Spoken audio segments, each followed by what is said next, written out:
Hello, everybody, and welcome to a new episode of Best in the West. This is episode number 5, and unfortunately, as I said on my Twitter last week, we didn't have a show last week because we couldn't just find the time with work, veteran work, as you probably also saw. I'm still without a job, but hopefully some good news soon on that regard. But we're gonna skip past the personal drama. You don't have a job, but you do work, Tom. I do work. That's true. I am still working. It's just to stay in touch with the LEC. As you also see, I'm in a different location. I'm in the Netherlands at the moment, just spending some time with family and friends. Downside is that this episode is going to be recorded from my laptop, which is a couple of years old, so it might be that when we're showing some video clips, they can be a bit stuttery. But we're going to make do for now and for a few weeks into the future. But Best in the West episode 5, and now actually about week 5 as well, veteran. You see, we just had a break just to align with the LEC. It's all planned, it's all scheduled, it all makes sense. How are you doing? And how have you observed the LEC in the past weeks? Look, I survived the heat wave, all right? But I do think the heat was affecting everyone's minds as they've been playing for the last 2 weeks, all right? If not somehow, if I could blame it for the rest of the split, I would, but it's become shockingly bad. Like, we were actually having a discussion on the last episode about whether we thought things were getting better or worse, whether we thought the state of the league being close was good or not. Yeah. I think it's safe to say it's just all shit all the way down right now. But we'll get into that. I do want to say, I still think there are definitely players playing individually well, but everyone is so out of sync, and map play is basically non-existent, that their brains were just fried by the heat wave. Okay? Right. Like, it has to be something like this. Yeah, I think week 5 was better than week 4 because week 4 was just a complete fiesta. It feels like week 5 was a bit better, but there were still plenty of moments when also watching the VODs when I just thought, man, what's happening here? And some of the teams that are supposed to be good. I mean, Rogue was the one constant at the top of the league. Like, okay, at least Rogue still wins, and now they've lost against G2 as well. I guess the other constant is BDS losing, but it's maybe a bit more on the negative side, where it's like, okay, everybody's beating everybody except for BDS, who just lose to everybody just to make some sense of it. But I think last weekend, what I found exciting to see is the rise of Taliyah. Not to spoil anything. I mean, if you watch the show, you should have already watched every series. But Taliyah won every single game that she played last weekend. And before last weekend, I think she was only played twice or 3 times in the LEC. Which was surprising, because her state was really good coming into the beginning of the season as well. Yeah, so I'm very excited that she's being picked up by the LEC, because it's a fun champion to watch with her ult and with the abilities, and obviously into all the dashes that are currently in the meta, with Kalista being very prominent. You have people playing Silas, who has many dashes. Just junglers in general move around quite a lot. Obviously, supports like Rakan, they all have quite some movement about them. So it's good to see. The downside is, I think that this is probably gonna mean that Riot is gonna nerf her pretty soon, because she doesn't sell any skins, and you obviously as Riot cannot have any champion in the meta that doesn't sell any skins, right? That's although she did get a Star Guardian skin, I think, in the new event, but yeah. Well, in that case, she's going to receive some buffs expeditiously. Yeah, she definitely needs them, right? But overall, I think I'm slightly more optimistic about the LEC after this week, but there's still a long way to go. And what we also should talk about probably is that the LEC got a 4th seed at Worlds now, since last show we spoke. It's now the case, in case you're not fully up to date, that because the LCL, which is the CIS region, because of the ongoing war in Ukraine, they have not been able to host a competition on the LCL broadcast or in that situation there. So the people from Riot Global or Low Global, they have kind of resorted back to the option that they went for when the VCS couldn't attend, which is giving an extra slot. And the LEC is the first in line, because LPL already is going to get a 4th seed. Then LCK is going to get the 4th seed as well. Yeah. And then we have the LEC now with the 4th seed. And that means that there's going to be an extra team in the play-ins, which opens up a whole new, I guess, discussion. Okay, who's going to be the 4th team? Oh, making it to the LEC. I almost kicked over some furniture here, but yeah. I mean, we're gonna get humiliated then, aren't we? Yeah. I don't imagine our fourth team's going to come in a very good state. But it entirely depends because I don't think Australis will be the team that make the fourth slot. But if it's Vitality or Fnatic that end up making it on the fourth spot, assuming that we say Mad, Rogue, XL likely go in, because XL's forms looks very, very, very good. Yeah. I imagine they continue, they should be able to quite cleanly make it in. If it's one of Fnatic or Vitality going in as that fourth seed, I'm very worried because they're going to make it in because opposing teams collapse as opposed to that they refined any kind of playstyle. They don't really have one right now. Like Fnatic had, obviously Fnatic have heavy bot priority, but that isn't really I can't talk about them the way that you talk about like Mad Lions or Excel or Rogue. They have very specific identities that they are refining, and that's what you need to be competitive at a high level. People think you need to be good at like everything. You just need to have a very refined manner of playing because that allows you to make quick decisions on the ground. The Vitality Fnatic don't have that. They seem to be very much like there's conversations going on in game about what to do next, rather than a plan that they're following to do next. You know, so I don't like the idea of Idodon going in as a fourth seed. G2, yeah. So G2, if they end up sorting out their early game, I'd be much more comfortable with going in. I think they do have a clear idea on how to play mid game still, so I'm fine with that. Australis would be a shit so they went in, but like Australis, Misfits getting in isn't a serious thing, right? Maybe. Well, Australis got fourth last split, so if it was based on spring split, Australis would have made it to play-ins. Ooh, shit. I didn't think about that. Now you're scaring me, alright? Now you're scaring me. Because they ended the regular split in third place, and obviously for the summer split playoffs, it's a bit different. They have this convoluted system where, based on the whole spring split, teams have gotten points in the top 6, and then at the end of the regular summer split, they get points, and that's gonna be their seeding heading into the summer playoffs. Which basically means if Rogue or G2 ends the regular season in first place, they're gonna make Worlds because first seed cannot possibly drop lower than in the lower bracket. It doesn't make Worlds, so you're automatically in the top 4 if you make first place or first seed rather in the playoffs. But Misfit seeding is gonna be interesting. But what do we gonna say? Yeah, no, because it's very tight then. Because in that regard, we're basically only eliminating SK and BDS. Right? Probably, There's a world where Misfits don't like. I'm kind of glad, at the same time, very disappointed that they opted into this mid-game spiking, low team fighting phase this weekend because they did that in spring playoffs and got destroyed. But now they can learn that that's not really their play style now, right? Sure. Like, I prefer them to go back to like hyper carries there. I also think, because I thought it definitely could be possible that they could also pivot the whole game around Irrelevant, right? Because he is a very good player. But it seems that even when they do that, as we saw in their second game this weekend, and get ahead with him and on the map, their macro is just so arse that they can't maintain that map state, and so they end up going into a team fight anyway. But now they're doing it without Irrelevant on an engage, so the fight's much more messy, and they're not on hyper carries or mid game fight, so it's just like it's not as guaranteed as it was before, So I feel we can transition this into just talking more about Misfits in general, because they've made an announcement on the day on the day of recording that they're gonna be subbing out Shlatan for at least this weekend, and Zanzarah is going to be promoted from Misfits Premier to the main lineup. Now, this comes after Misfits went 0-2 last weekend, which put an end to a very positive streak they were on, which I think they were on a 5-game win streak and then lost 2 again. And honestly, I'm not so sure what the reason is for subbing in Zanzarah now. The one thing people are joking about, and I joked as well on Twitter, is Trundle is very good in the meta, and Zanzarah is a very notorious Trundle player. But other than that, I think this is kind of a weird decision to do it after week 5. You only have 3 weeks left to refine your synergy as a team. What gives?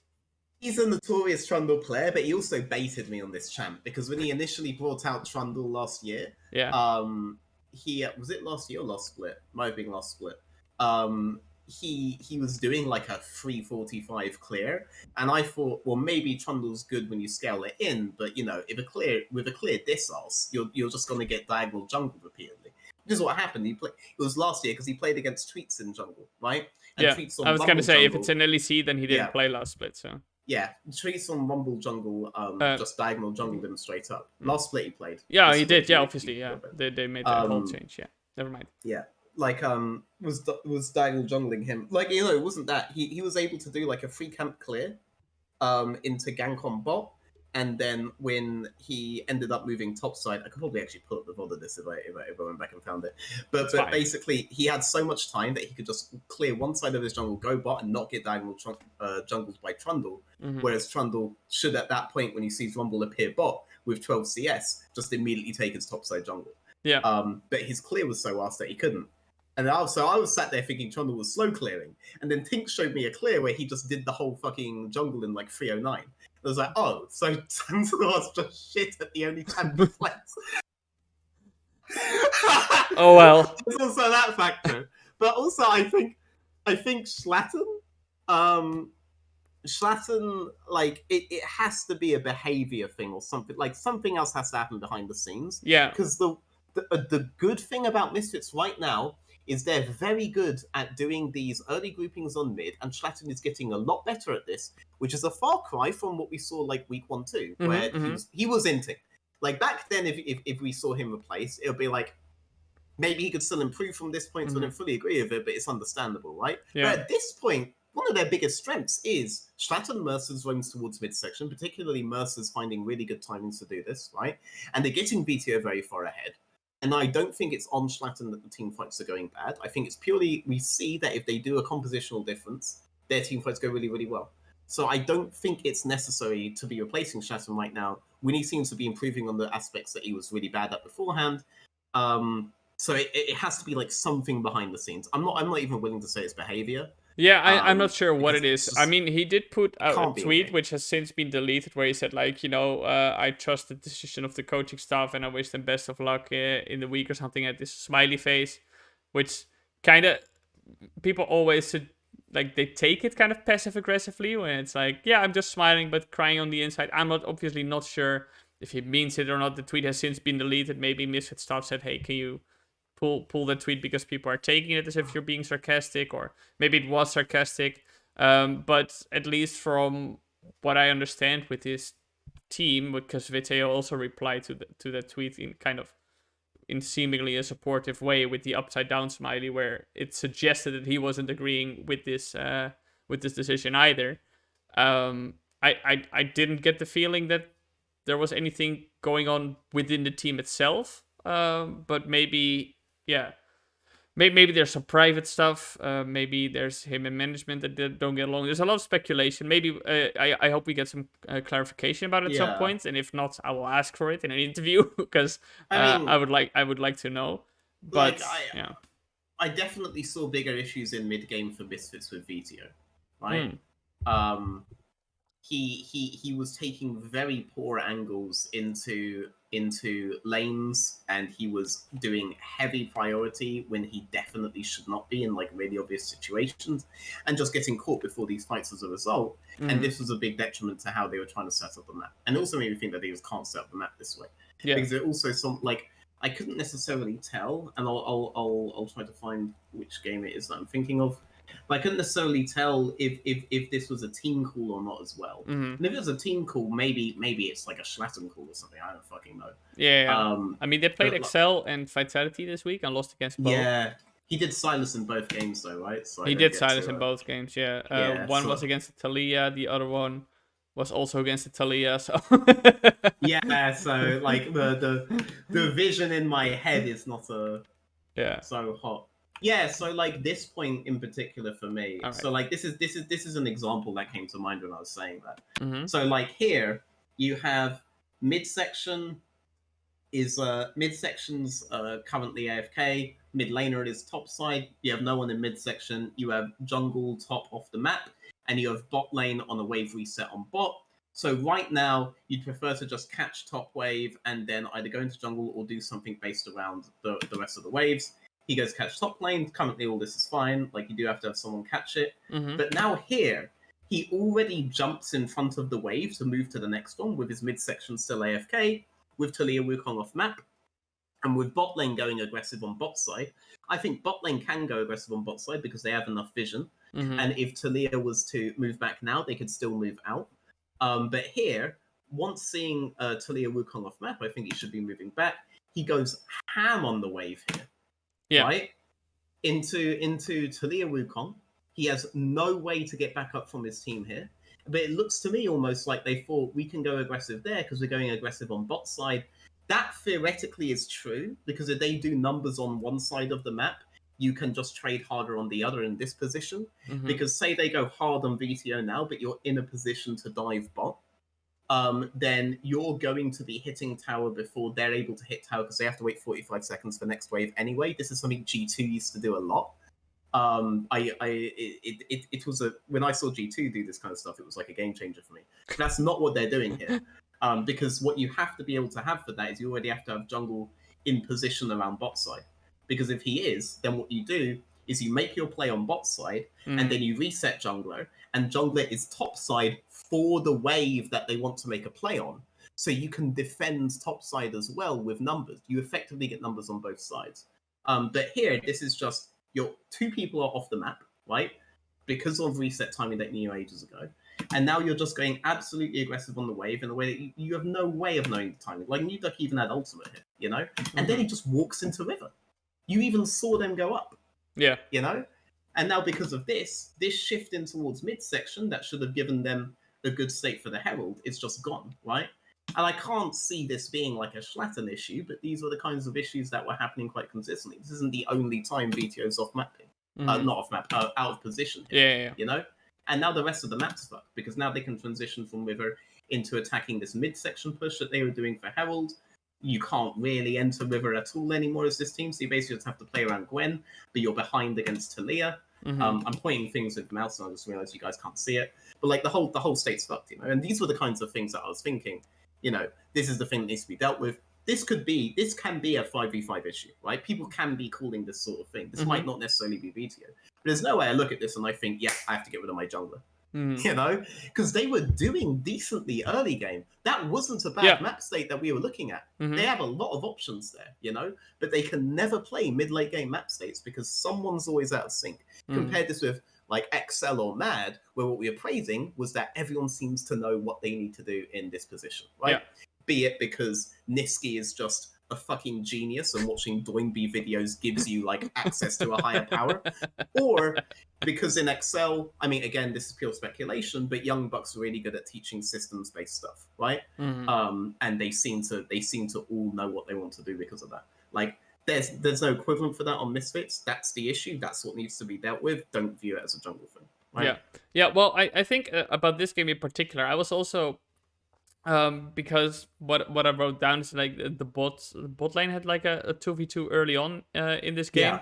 And I thought, okay, it's kind of risky perhaps, but then Misfits was still quite even for quite a long time. But then they gradually kept falling behind, and I think it almost seems like in a way that they are this clutch team, right? They have this comeback potential. We've seen it now as well, and obviously now they've drafted more for late games in the past weeks, which is how they found success. But it's almost that they've been trained so much to come back, because even in this game later they That's true. Yeah, later on they TP in and they still get a Drake and they try to keep their heads afloat. But in the end, I think with this XL, we can also maybe talk about XL a little bit, they seem to just be on their feet again after what was just a miserable week 4 where they just were, they got kind of destroyed.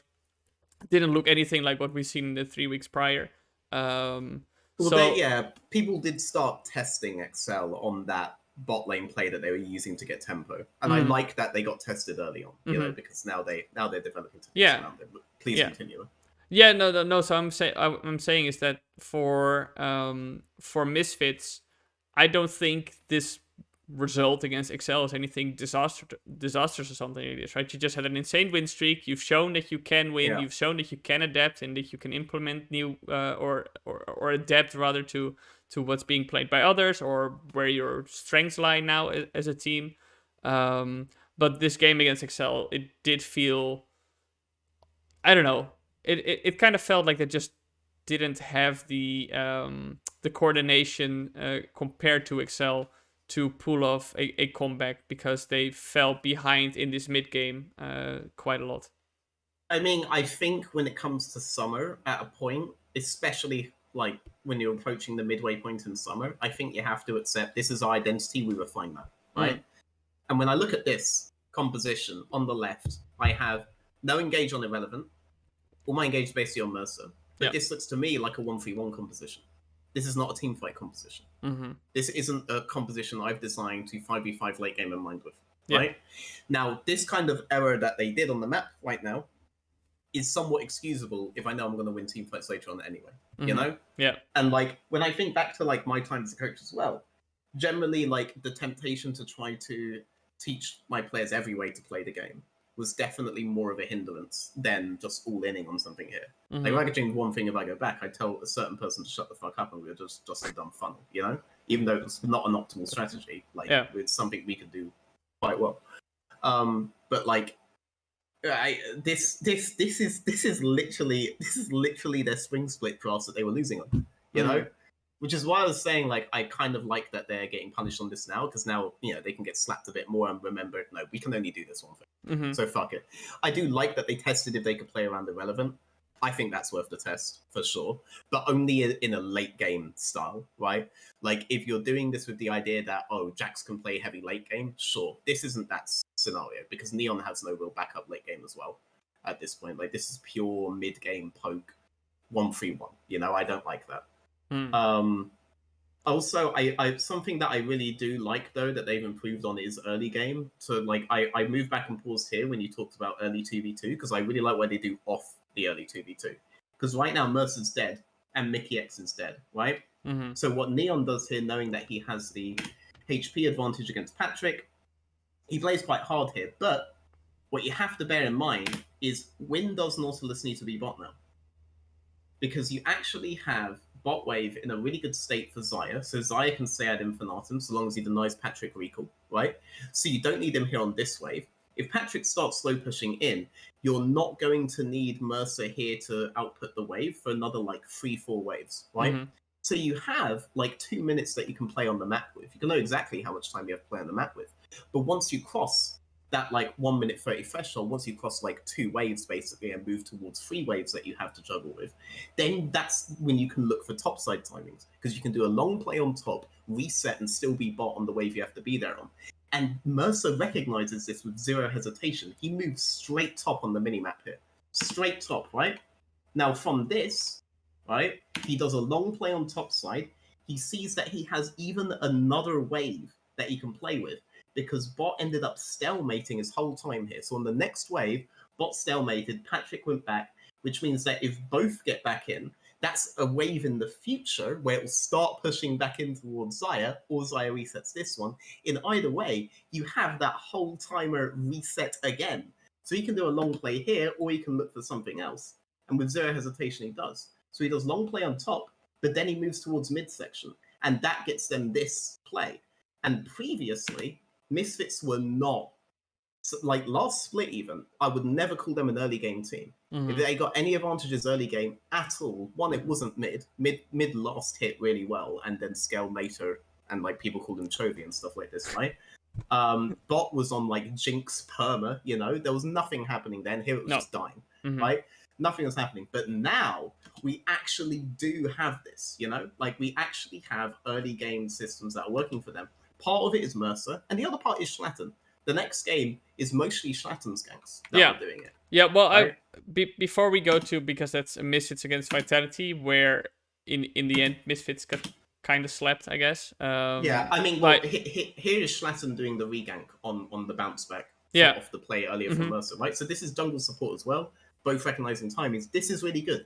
I like this about Misfits. Keep this, but Yeah. don't think you're an early game team because of it. You No. are a better place to get into. Right. I mean, it's even in these first weeks of this split, we were saying, the early game is just not for Misfits, right? And then they transitioned into drafting more for the late game and found success there. Yeah. But I think, what was I gonna say? Oh yeah, what I want to add to your point is that you don't have to play for early game, and you don't even have to win it. You don't have to try to win it. You can still perfect it, where you don't die unnecessarily. Yeah. You don't go for ganks that are never gonna work out. You're never gonna do invades or try to be witty about it.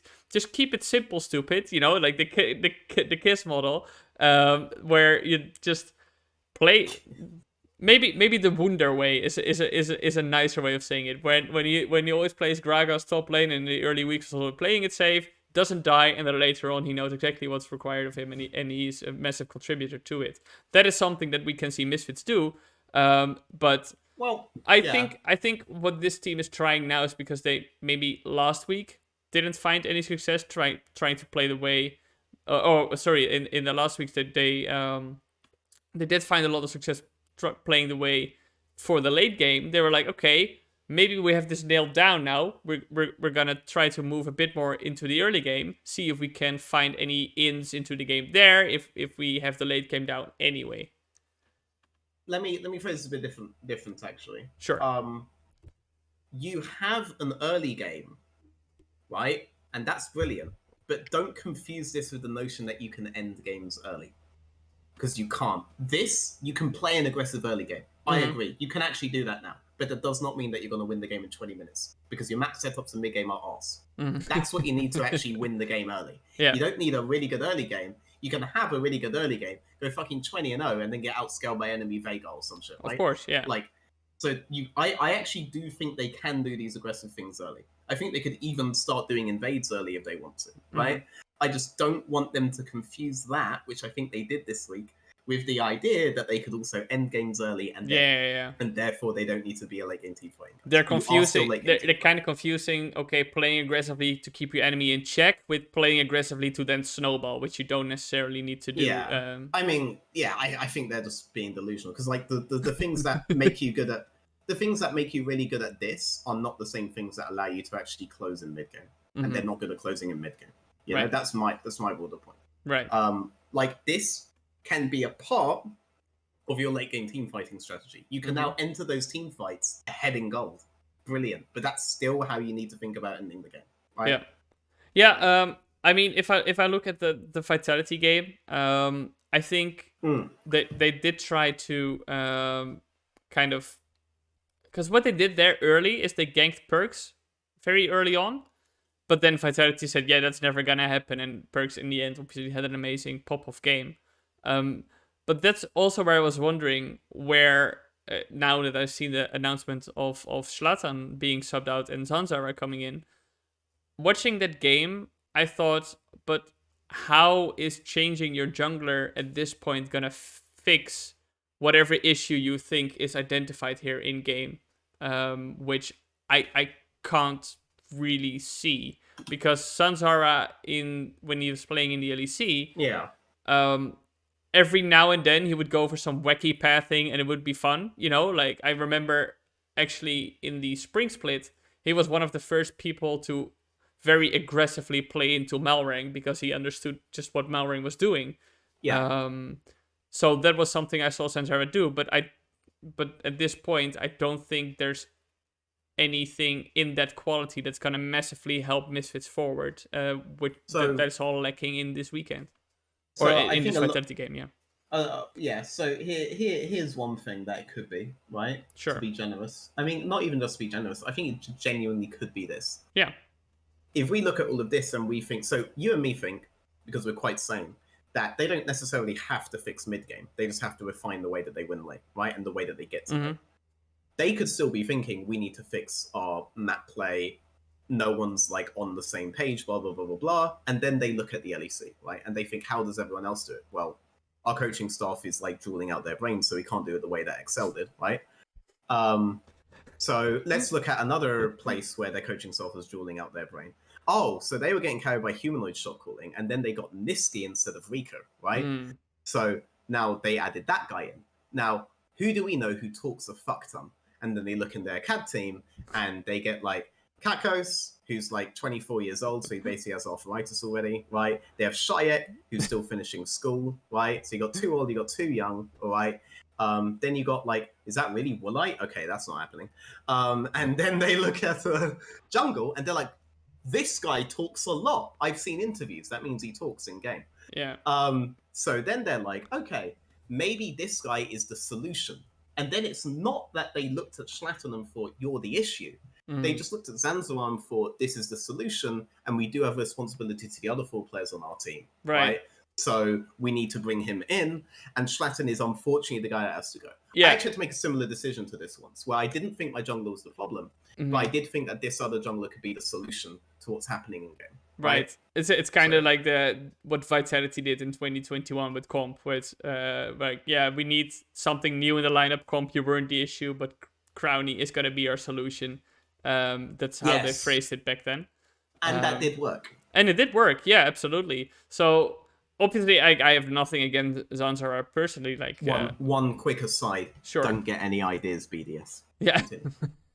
Okay, that's your person. That's your personal. We might talk about BDS a bit later. You can fully address because they also reportedly are doing some roster stuff. Next week or next weekend rather. But about Misfits and Zanzarah, as I said, I don't have anything against Zanzarah. I just think that if you only have 3 weeks to go, I don't think bringing in a new player is suddenly gonna do a lot, because Vitality did it after 2 weeks. I think they subbed in it was quite early. Crown Shot. They did it pretty early on, and now you have this team synergy that you've been building. You've obviously Irrelevant as a new top laner, which the team already had to adapt to in the beginning. Now you're gonna bring in a new jungler. Maybe they've scrimped with Zanzarah a lot in the past or something like this. I'm not sure, but it just in terms of team dynamic as well, you're changing quite a lot with bringing in such a new player. And even for Mad Lions with Nisky, it wasn't just plug and play. Obviously, he fit into the team very well, but it was still, they had to get adjusted to what he brought. And we're now seeing very good refinement of what Elyoya and Nisky do: push in lane, invade jungle, get a kill, and just snowball the game from this. But it's taken them a bit, even though in the beginning they were also winning. It was just naturally, okay, they were vibing a bit better, but it took time to refine. With Misfits, I don't think you have that time to do that at this point. I would rather see them try to find ways to optimize it with Shlatan. I agree. Yeah, I agree. Especially because things are going well now, right? Yeah, they were going well. It's 1 weekend of 0-2.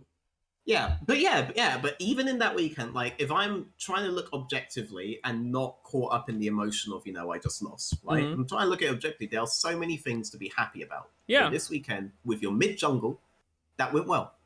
Yes, great, brilliant, all right? And then honestly, I just think you just pivot to us. But we can't just talk about Misfits all day, I guess. So no, we can't talk about Misfits all day. It was big news, though. It was big news. Do you just want to talk about the other team with supposed big news then, or is there another team you want to talk about?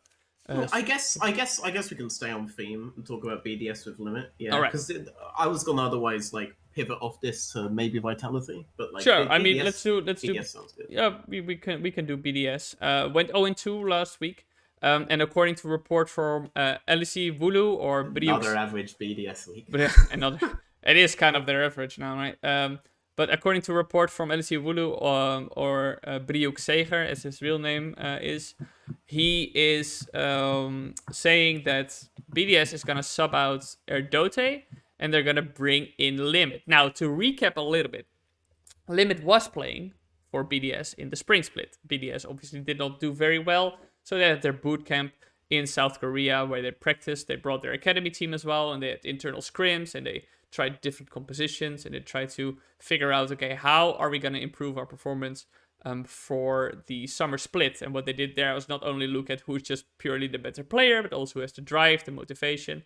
Based off that, they decided to put Adam in the academy roster, promote Agresivo, and they also said, we're gonna put limits in the academy roster and we're gonna promote Erdote. Only was apparently, as it turned out, as Grab said in an interview I did with him, the BDS staff wasn't fully aware until it was too late that in the LFL and in all ERLs you can only have 2 veterans in your team. I have only 1 veteran in my team. Sorry, that's a bad pun. I'm sorry. It's an obvious one. Yeah, I it's an obvious respect you one. for making it. Okay, thank you very much. But in the ERLs, you can only have 2 veterans in your lineup, which means they have played, I think, 2 LEC splits or something like this. And obviously, with Crownshot already there and Adam going in and Limit going in, that would be 3. So they couldn't do this. In the end, BDS decided that Limit would be best able to handle not playing for any team at all. He had the least Twitter followers, so no one will cause something like this. I'm not sure how they made the decision, obviously, but the statement they made, or like what Grabs told me, is he was most capable of handling it maturely, that he wasn't gonna play, which also says something about the others, I guess. That that they ended up with Limit being in a coaching position, and now Limit is reportedly returning. And Erdote is going to go to the academy team, and I'm not sure what that's going to happen with their academy player. Then that's the immediate thing. Like if Erdote goes down to the academy team, then Dream Nation's got fucked. Yeah, so I'm not sure what's happening there. It's obviously still a report. It's not official, but Voodoo has a pretty good track record, especially in the past. Like 3/4 of a year, he's cleaned up a lot of his reporting. It's been doing very well. So we can assume it's true, I think, or at least speculate what it means if it is true. So Limit back in the support role. Veteran, thoughts now. I mean, Jesus. So I'm happy that Limit gets a spot. I'm very sad for Erdote because the way that this is going to look, like it's going to be difficult for him to claw back in, and I don't think he's the issue. Yep, I agree. But one of Limit or Erdote gets fucked no matter what. So thank you, BDS. Found it on fucking Media Day from another org. Like Jesus Christ. God. So when I look at well, okay, so first off, I think this is a team that has no options if Aggressivo doesn't hand it to them. Mm-hmm. And I don't think they are very good at setting up for Aggressivo to hand it to them, right? Mm-hmm. Aggressivo is basically left on an island, which is weird because he's the only one with any engage. And then the rest of their drafts, they never actually make an aggressive play to midsection. It's kind of weird to watch their games in early. Even if Nuclear and something like LeBlanc that theoretically could set up for Shinkrov. And then they keep trying to do these weird shifts to bot lane where they either try to dive with like, where I could probably find some really bad example of this. Like, I mean, not a bad example, but an example of badness. Yeah. So just to recap for the people, they played against SK Gaming and against Astralis, which are obviously 2 of the teams that you want to beat if you're BDS, because those are supposed to also bottom of the barrel teams. But actually SK Gaming has been doing super well, so I'm not sure how true that is anymore. It was rough to say. Synchrof also tweeted after I think the game against Australia, said, yeah, it's just depressing at this moment. I'm sorry, you have to watch this. And yeah, I mean, I've nothing against anybody personally on that lineup or whatever, but it is just depressing watching BDS play in the LEC. It's just sad. Have you found a moment? I will switch back to the like I've paused here, but like observe this, right? So you have jungle mid reset. Now, first off, I invite any of you guys to just like skim through the VOD for the first 10 minutes and just look at all of the leans towards bot and check if any of them play through mid first. Mid will also, you find, lean Fog of War into bot side a lot. They never really play with LeBlanc or find a good time to play with LeBlanc. And now look here and think why none of these leans ever turn into ganks. Mm-hmm. It becomes quite obvious. Because we have Erdote on something like Lulu, the next game was Zillion, right? You have Matty not on something like Ashe or Varus or these kinds of champs, which a lot of the times X-Matty was on his previous K-Corp lineup, or Mhm. even last split when he was having really good games. And the reason why it mattered when Matty was on these kinds of utility champions is because they don't have any setup here. So Shinkov is not going to primary engage this dive, right? Erdote is not going to primary engage this dive, and Matty's not going to primary engage this dive. And if you bring Nuclear Int down, that might be the only way, but you never play with him, right? The only setup for an early gank is on Aggressivo top, and they don't play with that. And if they did play with that, bot just gets dived on repeat, right? So as a result, you end up with these really weird drafts where they have basically no real way to play proper early unless enemy ints, which is exactly what you see in the next game, but we'll get onto that in a sec. In the meantime, look at SK. So Treats can make a pick. Certus has really good engage, and Gilius, crucially, and they play Java in both games, can just engage himself, right? This is a human draft. This is also why you see champs like Viego are really heavy prioritized, because Viego has a really easy pick on these ganks, right? Yeah. And if you don't have the kind of jungler that can immediately do that, then you normally have lanes that can set up well for him. But BDS decide to be like, fuck that, and don't do that for anyone but Aggressivo, right? On Sejuani here and on our next game, and then on Nar, it's a lot harder to get into those positions anyway, but you can. So they don't have games that they can accelerate from. And then late game, so we can like go towards late game and everything goes tits up, which I think is... Oh, no, it's the next game, actually, where things go to... This game, things never went well for them. No. This game they got stomped, but in the Astralis game, that was actually Astralis who overpushed way too much in the bot side, and then BDS punished that, but... Yeah. I mean, like, the only real defense here is, like, if Xerxe has flash, he can flash, but otherwise you have, like, what, Erdote can, I don't know, polymorph Gilius, but Gilius already has chat. Like, I don't know, like, there's really good setup on enemy team, no real disengage on yours, and no real setup on yours, so what does this comp even do, right? This is a really good anti-assassin champ, but if you have something that just builds terrain like Gilius, then it's not going to do shit. So, like, I don't know, they have no real options this game. A game where they do have an option, like this one against Astralis, right? They have no real way to engage this, but look at how they end up positioning here. No one should be up here, right? But this is the dilemma they have. No one should be up here. Matty shouldn't be up here. Erdote shouldn't be up here. Shinkle shouldn't be up here. Nuclear shouldn't be coming here, right? What they want to do is they want to have Nar be there engaged. So they have Nar going into a flank. You can kind of see on the mini-map here, because I just remembered you can't see my mouse. Nar's actually trying to go on the flank, but he still is like 5-10 seconds away. But the thing is, if you don't defend this wave now, then Nar's flank is useless. And they can just turn on Nar. So they're stuck in a position where they have to be up forward here. But it's int as fuck for them to be up forward here.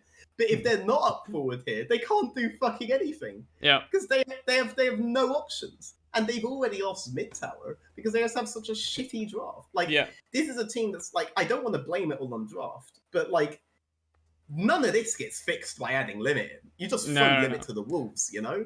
Like, well, what options do you even have? I think and then you just get caught. Like, this will always happen. But, what I was thinking about is that how we were in Spring Split, we were saying, okay, BDS mid-late sucks, but at least early game they're doing something, right? At least their early game, they were the greatest team, but they had the foundations in place, right?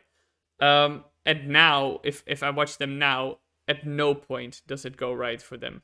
And I think what might be the logic on subbing limit in now is that if you look at the lineup overall, you have so many young, unexperienced players there, where they might be thinking, okay, limit is going to be the veteran, the old guy who's going to pull on the reins a bit if they're trying to go for stupid plays. Because it seems, in terms of how they're playing out the games, BDS has only regressed from where they were. And that's just obviously just tragic, because that's kind of the opposite of what you want to do as a team. Maybe they're thinking, okay, limit coming in, he didn't have the best spring split, obviously, but in terms of his understanding of the game, or rather, maybe he now, because he had a coaching role, is also able to communicate his knowledge of the game better to the team. We're gonna see if that has any effect at all. And because I've been saying now for a while, with BDS at this point, obviously they're not gonna make playoffs, right? But the thing with them is, I think if they want to keep this setup within the organizations of developing talent and really giving ERL players a chance to get to grow and get to think. At this point, you're just looking at, okay, which players on this lineup are worth keeping going forward, and maybe they're thinking to get the best out of them. Maybe limit is a better option for this short term, and see how that works. I kind of feel like they threw him to the wolves, and I think they've done Erdote dirty. But like, I mean, look at, so right now I have on screen. Let me zoom in actually. So right now I have their split on screen, right? Sure. Yeah. And look at when they're winning and when they're losing. They're one win, right? They have Hecarim Lissandra as their mid jungle. That's engaged. That's utility. That's agency for Shinkov. All right. Yeah. Even bot lane where they have Karma, that actually has ways to set up ganks, right? Rather than the way that Luluzillion otherwise would, right?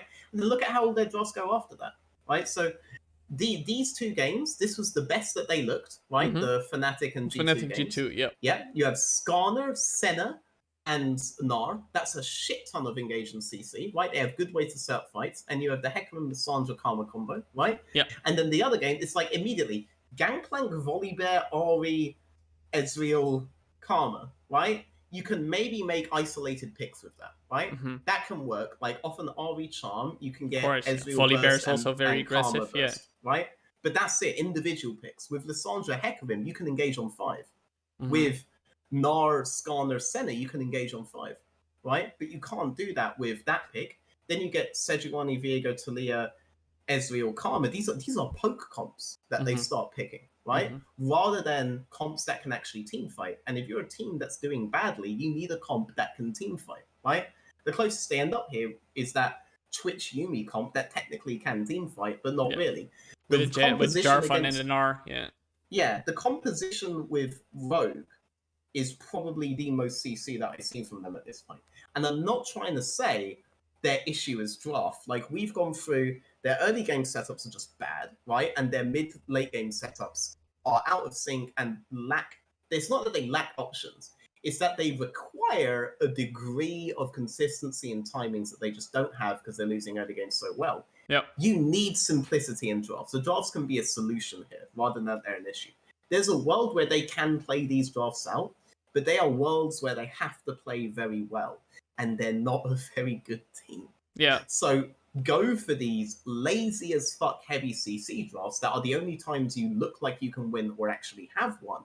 And then things start looking really well. These are the times that people even praise Xmati in the Reddit threads, you know? Like, just give them easier, if your team's shit, just give them easy compositions.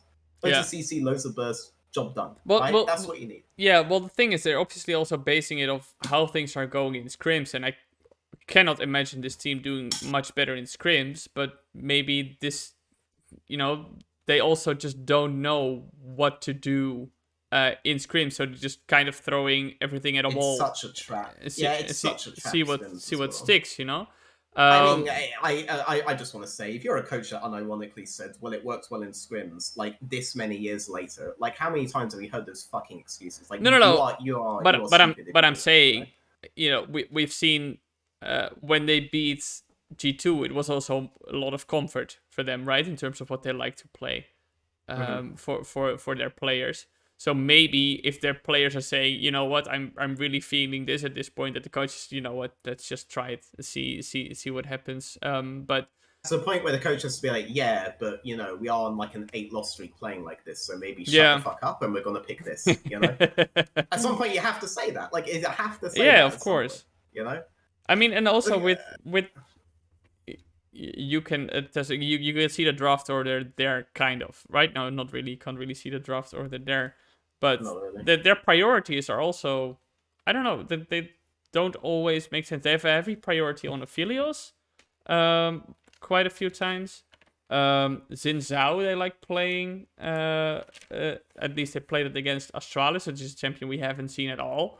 So I was surprised to see a priority for those champions when other teams are kind of letting them fall by the wayside in a draft. They sometimes play them, obviously, but not with this as weekend. much Aphelios had heavy priority. Yeah. You could tell someone popped off in scrims of Aphelios. Yeah. This weekend they had, but I thought I don't know. For BDS, it doesn't strike me as a champion that would work for them. Obviously, we haven't seen anything work for them realistically, but I mean, we've seen. I mean, yeah, like what we've seen work for them isn't necessarily like an AD specific role. I feel like it's yeah, just when you put Nuclear int on utility and you put Shinkov on something with agency, that's when they look good, right? That's when they look good. But if Shinkov's not on something with agency and Nuclear int's playing like these single target assassins that he seems to enjoy, then it goes bad.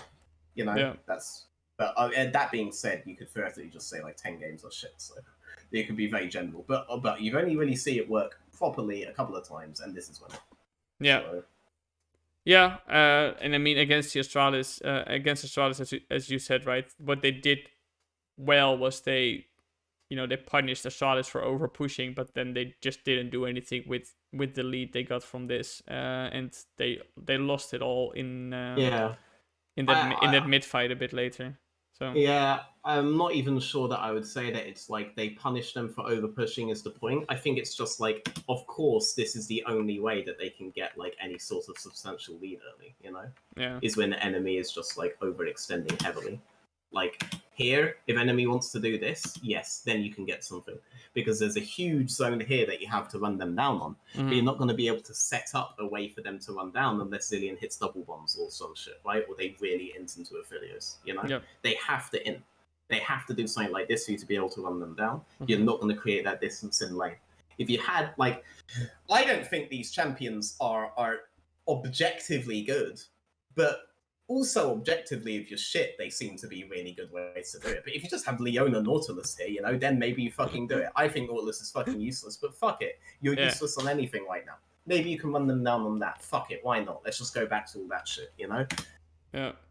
Maybe they're just waiting for the Nila release, or Nyla, whatever you want to call her. Maybe once she hits the servers, then BDS is gonna pop off. But until that time, they have to win every game. It's doable. Miracle runs are doable. I personally have done one. But like, you have to to do it. You have to be non-delusional. Look at your competitive games only, right? And be able to differentiate from scrims to that. Scrims for you now are not a tool to practice. They're a tool to keep your team's mental up, which means you have to be willing to not do scrims someday if you think that's the best way to get them mentally prepared for in-game, right? On stage. And when you're on stage, just pick the fucking easy engage comps, because number one, that's the easiest to win with, and two, that's the only times you've won, right? And if they try to argue with that on stage, just fuck it. Say shut the fuck up, because I'm not going to lie, Grabs, you're fired either way at this point. So you may as well. I don't think he is. Honestly, because don't tell him that. If you tell him that, he'll keep losing. No. Put him back to the wall. Labs does his best work when his back's pinned at the wall. You don't know this. Oh yeah. G2, oh yeah. Sorry. right? Sorry. Yeah. Sorry. You only saw him on G2, but back in the day when he was on like Rogue and Rockat and all this shit, right? Like, and they were like 1-22. That's when you would suddenly start beating everyone. All right. That's like, pin this guy's back against the wall, right? You're fucked either way, Grabs, okay? So don't listen to this guy, all right? He's Dutch. Just go fucking... We are notorious for being honest, but okay, it's fine. It's fine.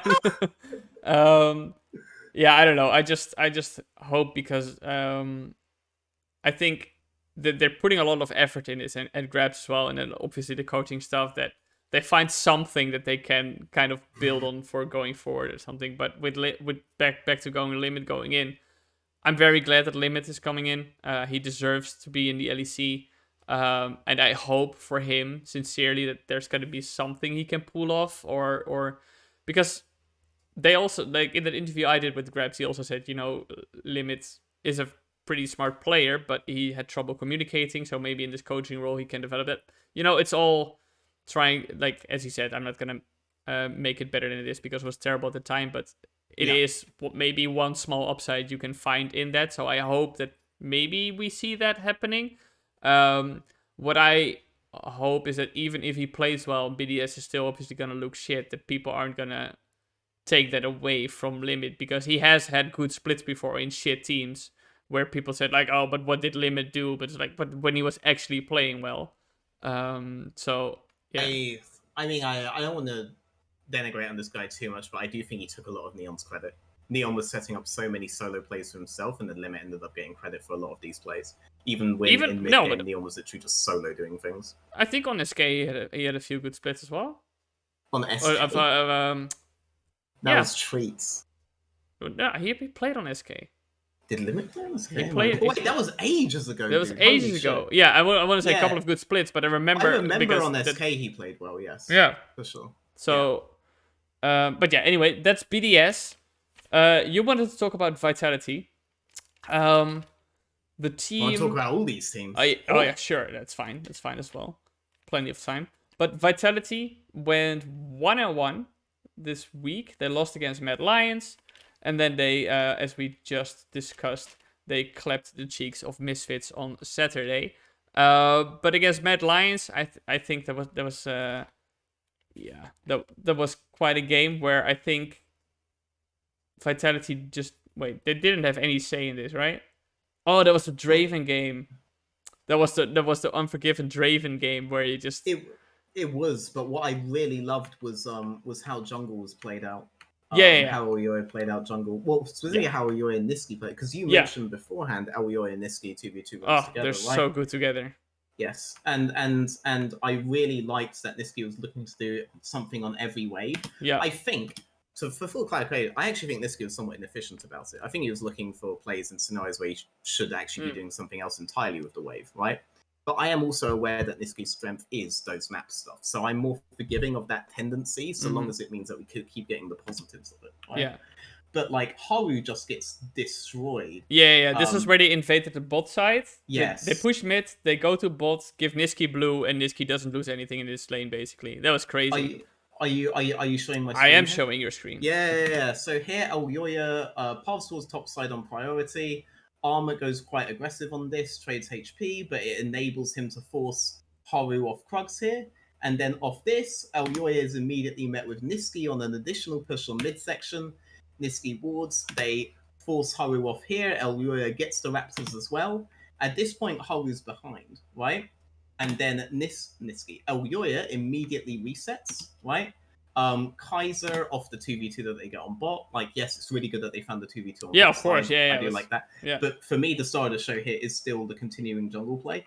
Now, this is what I really like, okay? So here, you could contest bot side Drake. You could easily, as Poppy, just move bot side right now, right? You have camps up there, okay? And then you could play through bot side with Draven and go contest Drake, all right? What happens if you do that? Okay, if you do that, Haru can clear bot side or diagonal jungle your top side, right? And be back in the game in terms of camps, all right? A lesser man would absolutely contest this Drake anyway because they're thinking Drake, right? Right. But a smart man, all right? And Aoyoi is he's a thinking man's jungler, right? He's like, what is the best fucking thing I can do? And every smart jungler out there knows what the best thing you can always do is, which is fucking AFK clear, all right? And that's what he does. So he gives Krugs to Draven. I love this about the map setup. So Draven's intending to catch wave on bot side, and we're intending to give up this Drake. The whole way the map is set up right now, it enables Nisqy to reset here, right?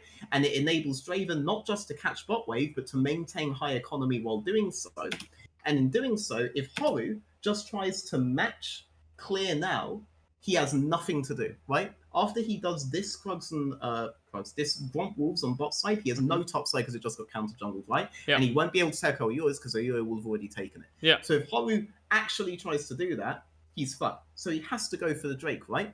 But now look, so it's gone from one camp up, full clear here, Draven catches, we reset map, and we're on here, and now we're on a fight, right? Where we have pretty decent advantage anyway off of the initial plays, because yes, they got Infernal, but no one's reset again, so you have pretty good advantage. But look at the CS differential now. Aoyoi has basically removed Haru from the game just by this decision, right? And normally when you just see a jungler go full clear, it's like, okay, yeah, he's just full clearing, right? But it's such a good idea to do that instead of contest the Drake. And I'm so annoyed when I see teams just contest every neutral, right? Because it's always more worth for the jungler to do this here. But he's out the game if you just clear. And they even divided up economy with the Draven thing and with Nisky's reset in a way where this is a team-based decision. This is like, we know the best play now is jungler to do this, so we set the map accordingly and we divide the economy accordingly. But because of this, Haru's out. And this is the only option Haru had to do. So they allowed him to make the losing play, right? And I love that. Honestly, Haru couldn't do anything else off of the priorities they had on early, right? He couldn't do anything else and I love that they let him do it because I could see so many teams just contest them on it and basically flip their advantage away. But Mad are like, fuck it, we'll take that advantage, right? And I love it. It's so much more interesting to me than any of the fights and stuff that happen, right? Yeah. It's so much, and I love it. And I love it. I mean, honestly, it's so good. Honestly, the fights were kind of boring because Mad had also this play later on where they 2v2 bot and got the kill, and they also 2v2 top, I think, and got the kill. They struck everywhere, and from there on, there was nothing Vitality could do. But this early game, I was also watching it. Like, I watched it back a few times, and the collective decision making was so clever. Obviously, as you pointing out now with the Drake, that's not something I spotted, but it all makes sense when you watch Mad Lions play it out, right? They're all they're all involved in the play, except for Ahmad, but who cares about top? And I love it, you know. They're a team again, okay, so I still think we could deserve another split, right? I'll never say. I mean, okay, so that's the thing, right? That's the thing. Obviously, Nisky absolutely has added what they needed. That's undeniable, and I think you know you can be of both opinions, right? Like, it's not impossible. It's obviously. The same thing. I wanted Nisky back in the LEC because he was so good. But at the same time, I was like, Reeker, I think, deserves more development. But it's undeniable that Nisky has been that spark that just kickstarted the engine of Mad Lions again. It was crazy. It's crazy to see how much this team has developed in such a short amount of time. And they're also one of the teams where I'm like, okay, obviously week 4 was a big fiesta. But look at the progress that they are making. They are ramping up so quickly. It's so promising what they're doing. Their early game is fantastic. Obviously, against SK, they got a bit. The spanner got thrown in the works. Also a bit by themselves. But and they have some mid-game decisions where it all gets a bit cluttered in communication and unsure what to do. But if you look at the time span in which they have gone from a team that had no cohesion and was relying on a few individual plays to a team that is on the whole map is playing together and coordinating cleverly and knows exactly when to give up camps. They know their role. Yeah, they know their role perfectly. And it is probably a bit one-dimensional with Elyoya and Nisky doing the same thing every time, but they're just so goddamn good at it. Yeah. And it's also what you said earlier, you'd rather have a team that does their tricks super well than trying to be mediocre at everything, right? And that's what they're doing. This is their path, and they understand it. Yeah, let's make no mistake. This is still a team pivoted around Nisky, right? And the way it is that all of these possibilities were created by Nisky's obsession with finding anything to do on every single push, right? And that can be bad and that can be good. What's good about it is that the discussions that necessarily have to happen from Nisky's playstyle are ones where it's like, so we're in this state, what do we all do next time, right? Yeah. And Nisky knows definitely what they should all do next time. It doesn't mean that Nisky is micromanaging them on the next in the competitive game. What it means is that the discussions happening in scrims are pivoted around Nisky's playstyle, right? And that's really he is an anchor point for the rest of the team. Exactly. This isn't something we saw in Fnatic. In Fnatic, Nisky made up for the flaws that were in their overall game plan, right? Yeah. But here, it's the whole game plan is starting with Nisky's gotten us this. This is what we have to do as a result of it. Okay, now Nisky's doing this. This is what we have to do as a result of it. Now Nisky's doing this. I love that kind of anchor. It makes them one-dimensional, yes, but Join B1 World's doing this. Yeah, exactly.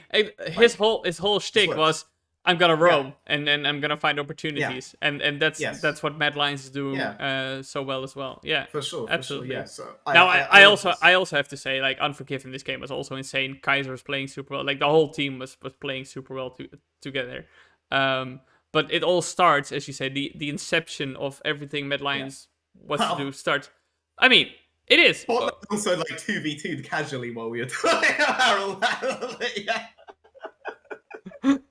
Just like casually like 2v2. I guess Draven gets a kill as well. But Yeah, fair. But yeah, I don't know.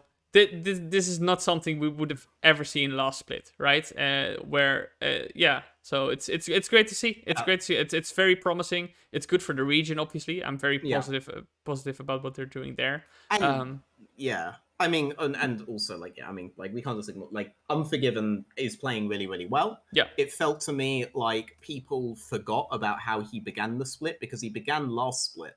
Oh, he was super good. Yeah. He had and people kind of forgot about that in the last weeks and started like he was also in the Reddit threads being talked about as being booted and stuff. And it's like this is what happens if you like give them an extra split and you don't int every single setup BDS. Of course. Like this, like he's playing really well. Draven's one of his comfort champs. This guy also does Carthus, you know, like for level 9. But, it got banned against him actually by SK, I think. Extremely base. They did their scouting. Yeah, they banned it against him. Yeah. Yeah. But it in general, yeah. I mean, I think for Mad Lions, if I look at what do I want to see them do now,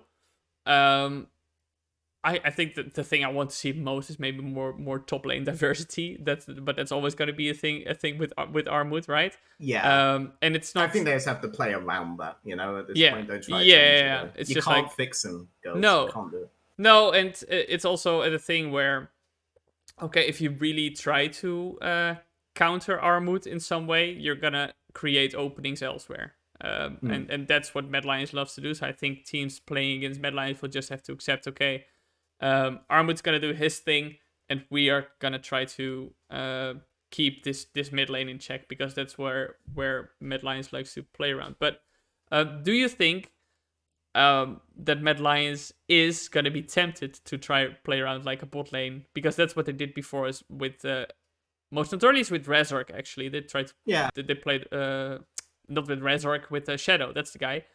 Like they played around bot lane a lot, and they obviously have the players who are capable to be played around there as well. Do you think this is a team that could make that pivot if, for example, the meta demanded it at this point, or do you think that could create some trouble with them because they have Niski in a mid lane role who's teaming up with Oyoya? Now, obviously, they could also transition that more into just trying to get bot ahead, but it's a different way of executing. They definitely set up the map in a way that bot lane can still play out, but yes, they're not doing like Fnatic's dogmatic gank sports or something like this. Like that's true. I would also, in that regard, point out that when Shadow was successful doing that with Kazi Lavrov, it's because Kazi reached playoffs and decided, like he seems to do every playoffs, that utility bot laners are the best, right? So he had Ashe, he had Varus, he had Kalista, and he was very communicative on these champions, and he was very good at just calling ganks and all-ins on bot lane, and that's when they start playing around him with high levels of success, right? But I don't see Unforgiven pivoting to that and giving that kind of a voice the way that Kazi was doing so. So I don't see a reason for them to start doing those kinds of hard plays around bot, and I don't think they should. I think they should keep playing the way that they are, right? Yeah. And I mean, I agree. It's just we have seen before that teams did well then in the regular split or in LEC here, but then the world's meta shifted and it took them a bit to adapt. So I think at some point you have to flip it at Worlds in the sense that like you win Worlds if the way that you are good at playing is meta. That's generally it, to be honest. Like, and I think instead of just trying to adapt at Worlds, the teams that do the best at Worlds are teams that were already playing this way. Yeah, you know. No one's gonna tell me that FPX adapted to the fact that Galio and shit were like the best kind of champions. No. I mean, that was their way to go, but and that's their best opposite number by design, by the way, because Niski basically just spammed Doinby VODs after that Worlds. Like that's why I keep bringing them up when we talk about them. Like by design, that's how they work. I mean, so it's a good comparison. I mean, Caps is also a player who likes to push and roam, but he does it in a different way. Obviously, where he plays more for the lanes, whereas Mad Lions is teaming up with the jungler to find opportunities. So I mean, he Caps will play waves for aggression if he can. Niski will always play every wave to do something on the map, right? Caps is much more balanced in that regard. he plays to accelerate the game in any way. Nisqy plays one way really, really well. He's the one kick 1,000 times guy, right? Yeah, it's good to see. I'm very positive about Mad Lions. Very happy to see that they're doing so well again. I'm very much looking forward actually to Mad Lions versus Rogue. I'm not sure if it's this weekend already or if it's gonna be next, but it will come along at some point. Yeah. But because these teams are just playing the way, like, it's once again where I think last year as well we had Rogue does the textbook thing, Mad Lions is kind of this. It's a more spirit. It feels more spirited. And obviously, there's a plan, but it feels more dynamic and it feels more proactive. Sure. So I'm very much looking forward to that one again. Another team that went 2-0 this week is G2. They overcame an 0-4 slump to beat both Astralis and they beat Rogue, which is obviously a bit more impressive than beating Astralis, but nevertheless, it's good for them to be back on track. However, I have to say, watching that Astralis game, it didn't feel anything like G2 was back on track at all. Against Rogue, they played a much better game, and I was much more confident in their abilities again. But this is a very streaky team. They've said so themselves. We've seen it in the past. They obviously had their long streak run in the lower bracket all the way to MSI. Then at MSI they fell off. So perhaps this is after going 0-4, they will go 4-0 again and brush away people's doubts or something.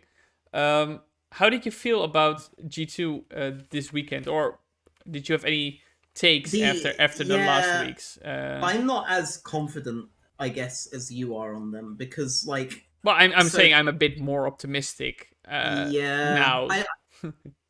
So the Rogue game, I felt like Rogue had a lot of issues from draft there because they had decent winning lanes, but they didn't unlock long lane stay early on for their Kalista because even though Marlon can get kills early, he doesn't actually set up his lanes. They have to do that themselves. And whereas Kalista can do that, if you wanted to take out that tower, that had to be a group effort, and they just never set up for it. So when I'm looking like 9 minutes in and bot tower's not down yet, I think how are they going to be able to get long lane states and extend the laning phase the way that they want to, right? Yeah. And given this, I already felt like the game was over. And then you get to the first fight, Comps like got caught before for like no reason at all. Yeah. I love you, Comp, but that was just an in. Yeah. And then their only damage is Larson in that first fight, and Larson was also a large amount of their engage as well. So they can't really win that fight. They gave it a shot, but they can't really win it. Yeah. At that point, it's like the game's just done because you're just going to get hard outscaled. But I meant more. I think in previous weeks, and what we've said as well in previous weeks, what G2 was really good at is skill checking. They will just go for the skill check because they know they're gonna play them. Against Astralis, I still felt that this is how they were playing. But against Rogue, it felt they were much more systematic about how they wanted to play the game. There's maybe a reaction to how Rogue is playing the game, because Rogue is very systematic in how they're playing the game. So maybe G2 couldn't find any particular skill check opportunities, but it did feel like they were more measured in what they wanted to do throughout the game overall. I despise skill check narratives because generally what's actually just happening is that the team doesn't have good macro, or they only feel like the way that they can get out is by fighting. Well, I'm sorry, but G2's early game in the past weeks was abysmal, and yes, they didn't seem to have any but macro. That doesn't mean that. Yeah, it doesn't mean that I think that they skill check. It just means that I think they're bad. That's my point. That's why I don't. No, but then they relied on just individual outplays to get any type of advantage, and I think early that just means that but I don't think that means that they play to skill check or something or that they are skill checking. Like what was happening in the Astralis game, for example, was that Astralis are splitting themselves around terrain. In team fights, and as a result, it was easy for G2 to win those team fights. So they're more experienced and they're better. I think G2 of old, where skill checking was the term that was used quite a lot, like 2019, they were playing aggressive on multiple sides of the map because no matter what the response from the opponent was, so long as they all end on the side away from what the opponent matched, they would win the map state anyway. So they understood that they could trade lives to win all those map states. I always figured that was what was going on there. what's happening in this week is that their early games are just piss poor. Like the first like I talked a lot about how I can't commit to Jankos being a good jungler because he's just very good at reacting to his lanes. You remember that from the tier list? Yeah, I think so. Yeah. Yeah. And here's But what I mean. So oh like yeah. No, against Astralis there was he tried to invade blue, I think, right? but the reason no, that isn't what happened, right? This is what's really interesting. He's reacting to this. Mm, So at this pause on the screen, G2 are allowing Astralis to shove wave into them super early on, right? mm-hmm, They have an aggressive all-in bot lane, kind of, with Draven and with Tom Kench. They should be able to win 2v2 here. They should be able to win 3v2 here. So Jankos is reacting to this. He didn't parve thinking he was going to invade. He parved thinking he would do this. This is what he does. The changing map state bot means, okay, now I will react towards bot side. Flakkid does way too much damage on these two minions, and Astralis can now back off because Flakkid's done this. But look where Jankos is. Jankos is already in River showing on Vision. He's already committed to this now, all right? Now that Flakkid's done way too much damage, Astralis can choose to just let the wave bounce back here. Even with that one minion that they've allowed to die there, they can let the wave bounce back. So you can't actually get a guaranteed gank on Astralis now. I realize I'm pointing with mouse again. But Jankos is already shown on bot side River. He can't just shift parving into going back towards top side because now if he just matches Xerxe, he will be behind. So what he does is he transitions into look here. He's still thinking I move in towards bot side for a gank, right? Because Astralis have now refucked the wave, right? So even though he pivoted a little bit in towards jungle and did a ward, there's a potential opportunity bot again, right? yeah. But then Astralis realize that they're actually completely fine and they can back off again, right? He's actually just perma reacting to this bot thing, but they're out of sync. And think about how Mad Lions would do here. They would just be disciplined enough and they'd be like, okay, we're just going for a heavy all-in on bot, right? That's what we're doing. But that discipline doesn't exist for G2, and now he moves back in, and now he has to make something work from this absence of like any actual clear that he's done. He has to make something work, so you go in, but Astralis just go defend, blah blah blah. Now I can't see the wave bot the whole time, so I can't tell you if this ended up being good for bot. Because even though it's 13 for 8, that just means a 5 million advantage or a 4 million advantage for Astralis would make this lane completely fine, right? I don't know if Astralis like allowed G2 to fuck the wave again when he leaned bot, or if they just vanished because they knew he had to be there or something, right? I don't know that. It looks like they got an advantage anyway. So 24 to 15 plus 6 hits, so they basically got like 3 CS. And that's about it, right? Like it's not that big an advantage, right? That they ended up getting. They didn't get like a full wave, they got some, but that's what he was reacting to on this. And this is where I think him being a reactive jungler can be a big issue, right? But what's most interesting is that Xerxe matched it, right? Xerxe matched this aggression Jankos did really, really well with these kinds of return ganks, right? So now Flakkid doesn't have flash, but Astralis have the wave, right? And Jankos is too far on the other side of the map because he played too reactive early on and can't really do much about it. This is really good for Astralis and it puts them in a good position. So this is that tendency that Jankos gets praised for, and now you're seeing why I don't think it's the same thing as good jungling. Because in this situation, that tendency that makes him look really, really good when all the lanes are doing well, suddenly you're like, why is he doing this like blue buff invade early and blah, blah, blah, blah, blah. Yeah. And it's like, because this is, like he's fucked, he's put himself in a terrible position. You know, that's what I don't like about it. Yeah. Well, it seemed to me that watching just, not specifically this week, it's just overall a bit, it feels like he's sometimes, like quite often wandering around pretty aimlessly, and that's what you're pointing out here, right? He's trying to react to what's going on bot then there. Yeah, it's like, oh, there is some. Oh, wait, no, okay, there isn't anymore. Yeah. Oh, there is. Oh, no, okay, well, I have to do something while I'm here, all right? Oh, but they're here now. Like, I hope you got something. Oh, 3 CS, brilliant. That's worth my whole top side not being. So, okay, but if you compare it to what G2 was doing when they were performing so well last split and at MSI, it was a large part of it was Jankos and Caps just doing like crazy stuff together as the jungle, mid-jungle duo, right? They got a lot of praise for what they did there. So what is going differently now that you see for G2 where this is not working out? And is there in any way something G2 can do something to go back to that, or is it just, I don't know, maybe it's a different way the game is played now? Obviously, there's been this durability patch, there's new champions. It is different than what it was from spring, or have they just lost something in terms of, I don't know, like communication, or what do you think is going wrong there then compared to what was happening in spring? Let's look who's above them. Mad Lions, Rogue, XL. Okay? They've stomped Rogue, so we'll just kind of drop now, right? Because they just stomped Rogue, all right? So fuck it. Like, clearly, but what was the issue with what Rogue were doing, right? What was the first player I mentioned?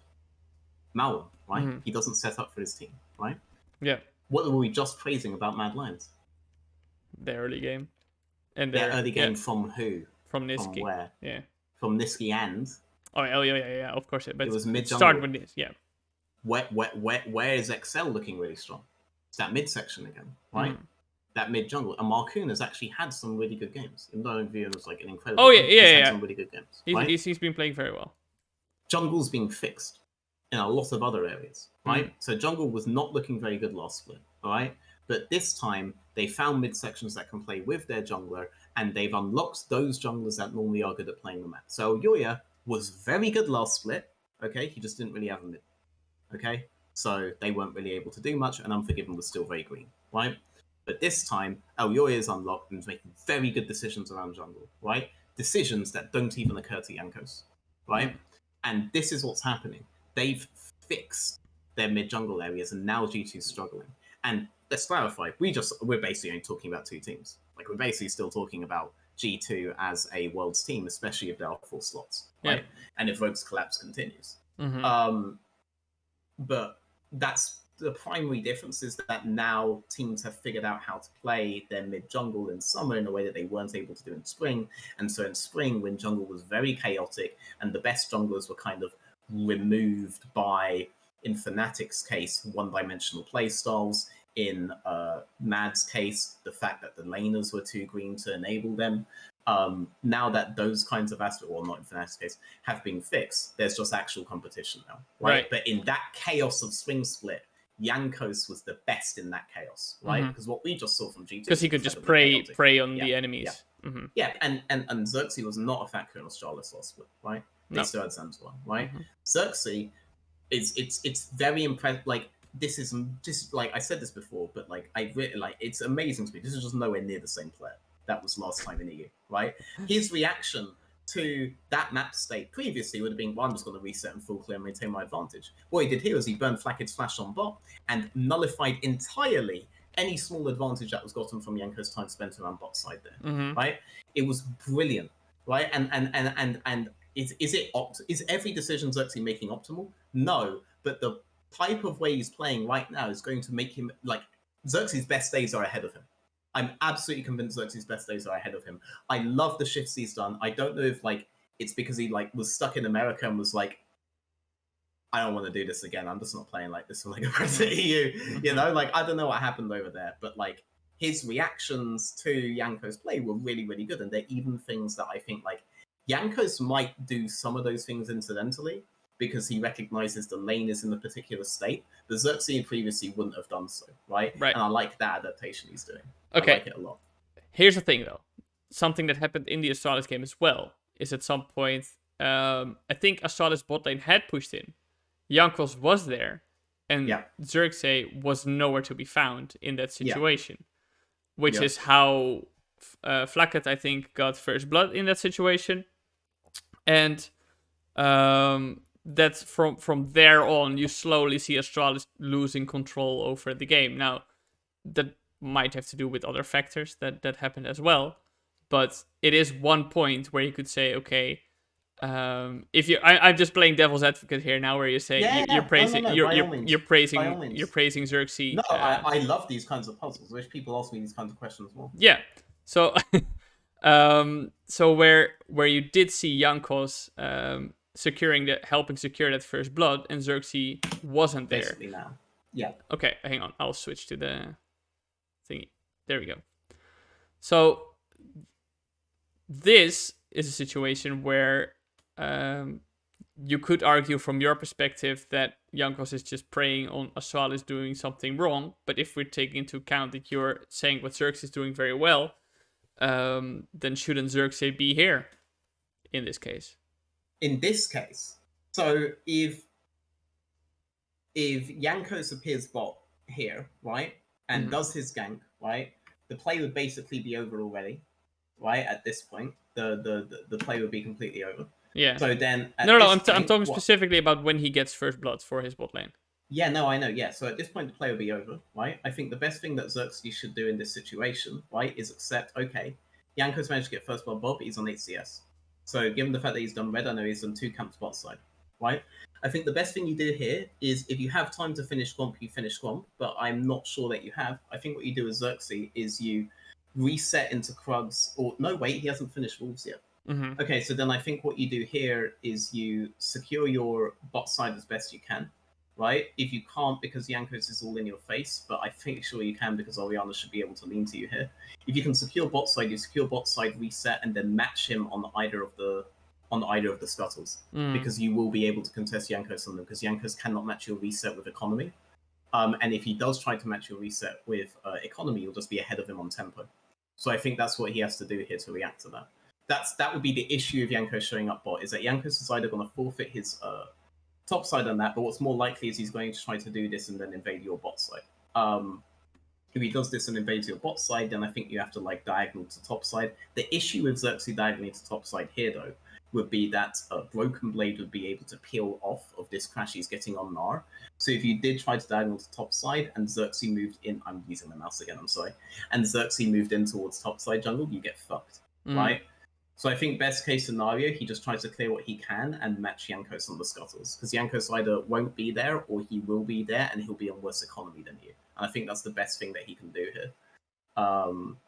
But yeah, it's you can't react to the gank bot, but you can punish Jankos for having appeared bot, right? Right. Now here's what, now the top side thing is more of an issue of draft. The fact that Broken Blade's able to do this, like if Xerxe was in a matchup where he could actually win on top side, which the way Xerxe's playing is very few matchups right now, then you would just diagonal jungle him. As is, you're kind of relying on Deja if you want to do a diagonal jungle here. But yeah, so I don't think there's a world where you tell Xerxe, fuck your clear, just go straight bot, right? I don't think that world exists at all. I think he has to get his level 3 clear in towards bot side. I think VA is just always going to be more useful on 2, so they want to do this cheese, you just have to be able to pivot towards top side, right? Does that make sense? Yeah. I mean, it's still it's still that first blood scenario from looking at it when he actually did get first blood. They get first blood, but you can try to match jungle and win jungle that way, right? Yeah. So you lose bot, but you win jungle, and Jinx will be really good later on anyway. So you can cut your losses there, kind of. Yeah. Just because Jankos gets but first blood. Don't you want to prevent the Draven from spinning out of control? You can't do that here though. No, but at that, like, would you forfeit, like, at the first blood, if you win jungle on next rotation, right, then you can shift mid into bot and stymie the Draven. So on the next rotation, you can win that because Jankos will be behind on the next rotation, so you'll have numbers advantage to bot side. That's why I talk so much about you clear this rotation, reset. Jankos necessarily has to be behind either on economy or on time, and in either scenario, you can contest Scuttle. And if you're contesting Scuttle on that, then you can shift mid and towards bot off that theoretically, right? These are the kinds of things that you need to start thinking about as Xerxe. You don't contest on this rotation, but on the next one, because you should be ahead on tempo versus Jankos. So you have to find the window within that. So just in total, you're saying the sum of it all, it's better what Xerxe is doing, just in terms of how things should play out. So that's why he's going for this. Yeah, well, on this champion, you can't match a level 2 on bot anyway. They would just lose that. So So, but this way they can win later anyway. So kind of. Like when I say rotations, I'm thinking in terms of like clears when I think about jungle rotations. So the way that both junglers have played first clear, Jankos has been like, I'm not even going to finish my first clear. I'm going to do the gank immediately. But this means that he either has to now finish his first clear, which he'll do behind Xerxe, or he has to call the first clear over now and just be behind in terms of itemization on Xerxe, which means that if Xerxe challenges him on the second clear, he loses on the second clear, which would be the scuttles here. Yeah. But yeah. All right. Well, I think this game in particular, it ends very messy and wasn't particularly. I don't know. It was exciting from an entertainment perspective, but it wasn't very exciting from like a gameplay of a perspective. But if we're talking about G2, we also did talk a bit about it with Rogue, when in the Rogue G2 game, I felt there that G2's early game was actually pretty decent. Where you already mentioned Rogue's draft in what they did, but I think that for me, I know I'll reiterate the point there. It just also felt to me, that the G2 played more coherently as a team in that scenario, and I wonder what that came from then. If it's just pure draft, I did an interview with Karj actually, and he said for him, uh, basically all games in the LEC at this point are won in draft, which is crazy to see actually, and I don't think, well, at least ever since I started watching League, it's not been that important that players are saying it's basically all won or lost in draft, because we still had room for human error. But at this point, he seemed very convinced by it, and I've seen a few other people also argue for this, that maybe it was Rogue's draft. You alluded to it a bit earlier. I'm personally not a fan of the Sejuani in that game. I'm not a fan of Sejuani at all, as I've said a few times. First, not just because she's boring, but I think it's just not the champion I think fits in these lineups where you have basically your ult as the engage or as the lockdown, but not much else. And I think you have better options, especially in the top lane. But for Rogue, I think in the game against G2, Rogue got put behind early on, pretty decisively by G2, and there was little they could do about it. We had this one moment where Larsen had an amazing ult on Azir, was basically the only person doing something in that game on Rogue side, and Comp scooped up the kills basically based off or like on the back of what Larsen was doing there. But before that, it was just G2 winning. They found Comp, they caught him off guard, and they snowballed that. They already had 2 Drakes at that point, but and the Herald actually, and they were pushing very hard. But that was kind of the catalyst of, okay, this game is definitely going to G2. So all in all, I would say that game against Rogue felt much more controlled from G2 than what I've seen in the weeks past, win or lose, where it was more scrappy than what I've seen from before when they were in shape. I mean, I also feel like Rogue just had no real way to resist, so they just kind of gave up everything after the initial fights, right? I think Rogue's best shot was to try to make a play for Herald early to try to open up the map in their favor, and they just never did it. They didn't even try to contest it. I'm trying to remember exactly. That's why I'm skipping through right now. I'm trying to remember exactly how it is. Like, if they actually even had an opportunity to do so, because the way that their lanes were going, I'd figured that they would. But yeah, they just never shift. So if you just end up, so like, remember how we were talking about Excel a while ago, doing their timed plays on bot, and that timed play on bot allowed them to get opening hell, which allowed them to open map, stuff like this. That all requires jungler to do something, and Malone just doesn't do anything like this, right? Like the map is just an open. The map is just open for Malrung unless there's a free gank, right? He doesn't set up the map early for his team, and that's what I really don't like. And here, I think that they needed it in this game with Kalista, Nar, Azir lanes. Like, they needed to be unlocking the spot side. So you need to be contesting this Herald, but there's just never any kind of a play that would enable them to get a priority recall into first on Herald, right? There's just never anything like that. So Rogue just kind of rolled out the red carpet for G2, and G2 took it. Though inevitably, if you talk about a clean game, like 9 times out of 10, it is going to be that the enemy just didn't do anything and just kind of killed over and died. But that's basically what I saw here with the Rogue G2 game, which is a lot less interesting to talk about. Just I can't make something up, you know? Sure, yeah. I mean, if that's not there for you, but because in the previous games, it felt like G2 would always fumble some things, and here they just perhaps from your perspective then. there wasn't much to fumble because Rogue wasn't doing much.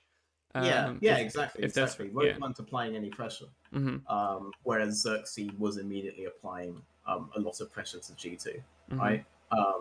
Which again, like this guy's so under the radar. I don't see anyone talking about him. I don't know why.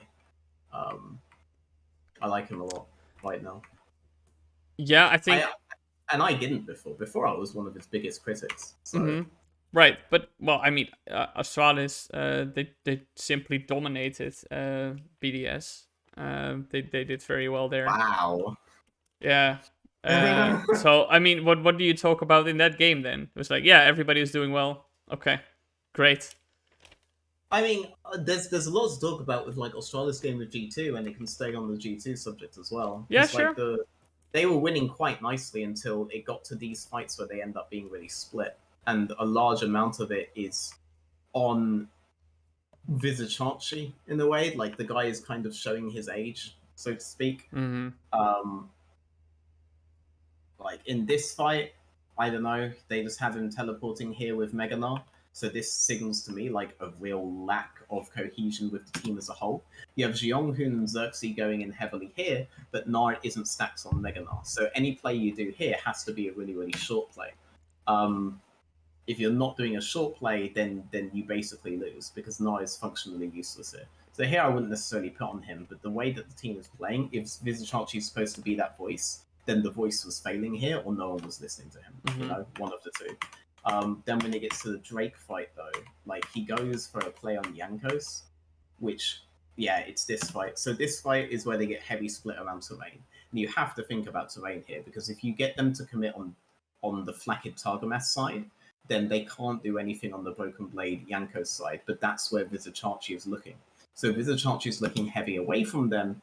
He has no real follow-up except Xerxe. Again, it's always these two. It's like always these two. They're always like doing this two-man later play. Xerxe's Parving is doing really well early, but in these fights, like this grouping that they do is so far away from the rest of their carries, it can't do anything. They're committed on the left side, and then on the right side, Xerxe with the charge going in, and he goes for this fast play on Jankos, who fucking has stopwatch and everything. And now G2 can just reconvene on this side where they de facto have numbers advantage because they split the rest of the team around terrain earlier. And this is how you end up winning a fight where theoretically you have disadvantage. Like I know the gold is in their favor, but all the Drakes are in the favor of Astralis, and Mountain and Infernal and Hextech are fucking good stats for this, right? But now G2 have de facto numbers. They're able to win the fight because of that. And it's like these kind of split patterns, they're the anti-Misfits. These split patterns in team fights are what's destroying them, right? Yeah. Like I fuck knows what Xionghoon's doing in any of these fights as well. He just seems to be absent if he's not on pike. I don't know. But like the carries and the front line are just living in different worlds, you know. And until this bit is fixed, maybe just have Xerxe like just tell everyone to like listen to Xerxe's calls on like Meganar or something like this here. Then maybe it's worth, but everyone's playing their own game in these fights, and that's what's losing them games.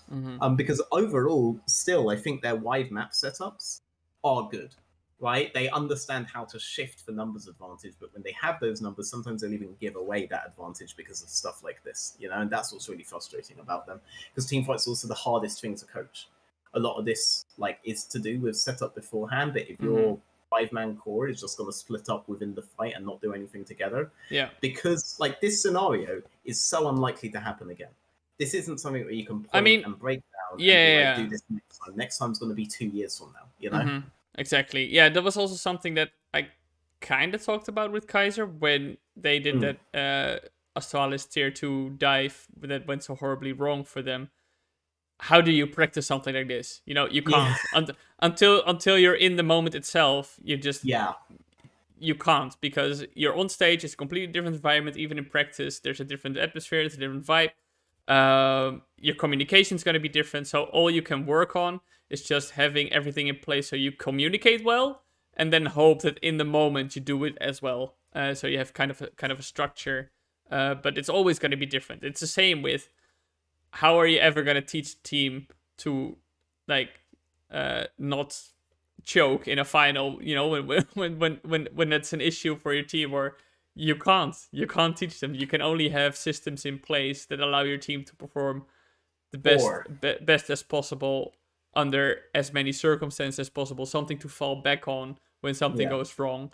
But you cannot ever emulate pressure or No, you a stage can't. game. So honestly, the only things I have found that work really well for chokers are just environmental changes. You have to change their schedule or environment, and this can be as simple as like you like firing a manager or firing a coach can be a really easy way to reset the environment for the team, and as a result, like in that fresh start, they don't feel like they're going into a normal competitive game because this is like a different kind of game to before, you know. And that's the only.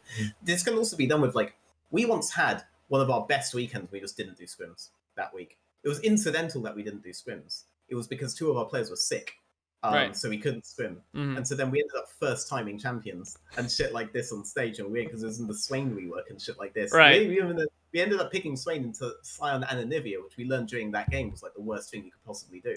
But we like 2-0'd that weekend because and no one was coming in with like the it's another week kind of thing, you know? They were all coming in with like, oh, what will be, you know? Like, let's see how this goes. Like, this kind of thing. Like environmental schedule, these kinds of shifts can work really well to like reset. I'm not sure I'd say this is choke. I think this is just like that, like they aren't coherent in fights. This isn't specifically a choke. It's just the level of what the team is at. You know, it's they're just they're a product of the players they've put together, and obviously for 3 of these players they've only played this split together again, and they have to adapt to 2 others as well. But I mean, Astralis is not a team that I see making playoffs, but in the way they play and in the way I said this at the start of the split for myself. I think Astralis can be a good spanner in the works for other teams. You know, they can just upset some teams if they underestimate Astralis, and that's what they're doing.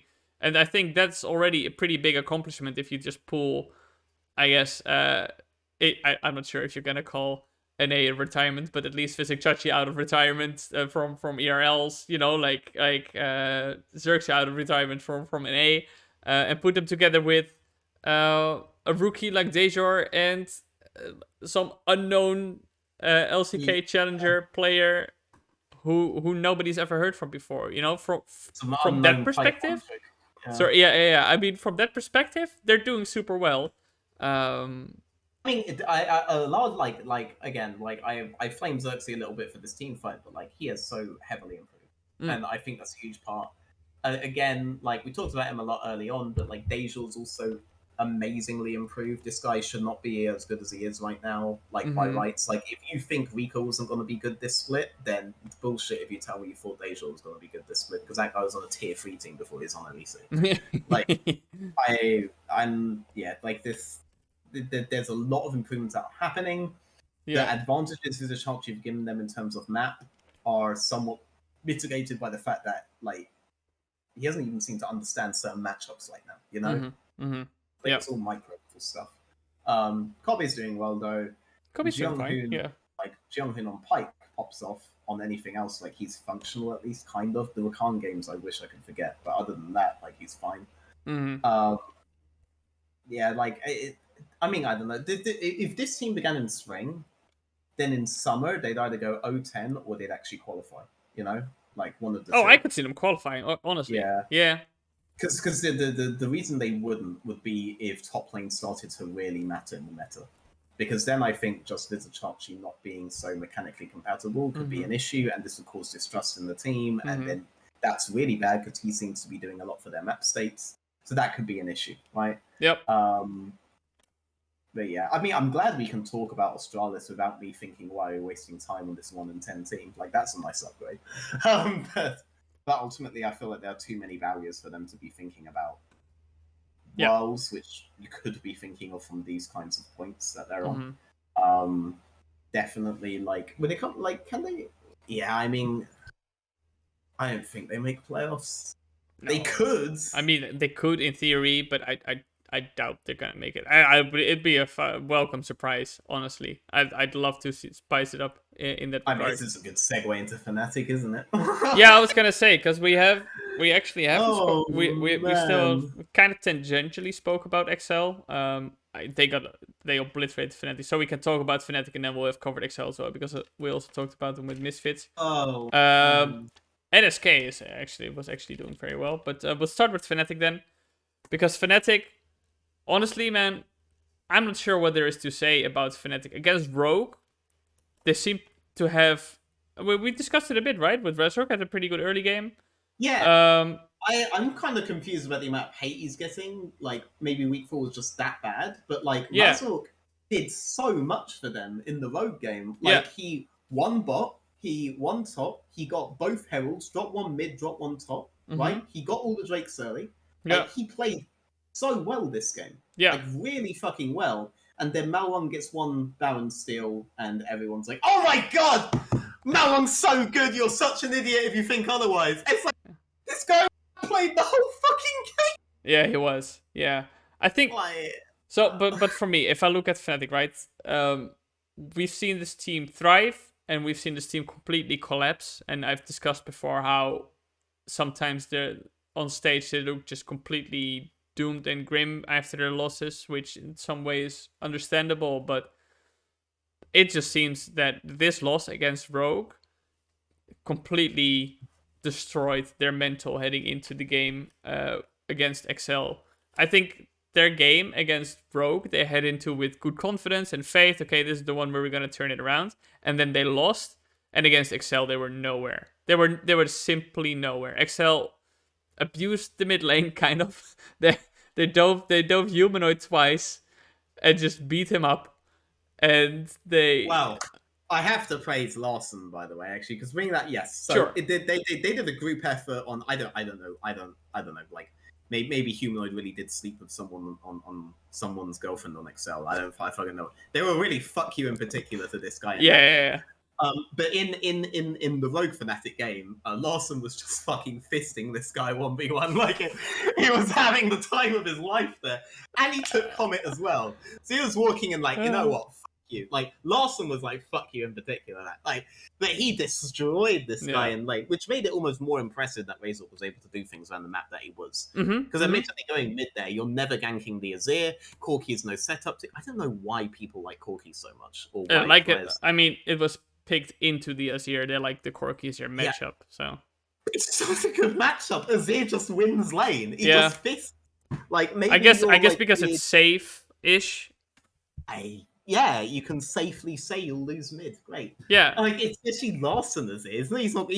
Larson. I mean, his most played champions in his history are Azir and Corki. So. And full credit to him, he actually rooms for lanes. So many Azirs these days will just default to lethal tempo, you know. And this guy is like, no, you ain't getting that. Corki into Azir is an abomination. All right, fuck you. All right, and he went for it. But without that midsection, they still won the map, and Razork was able to get Humanoid to a point where theoretically he could do something. Yeah. But, you know, like, Corki's just not that good a champ.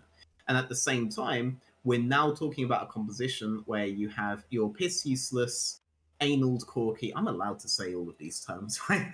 I mean, I personally don't care, and if people who watch do care, then watch a different show. Like, I don't care. We're not... Yeah.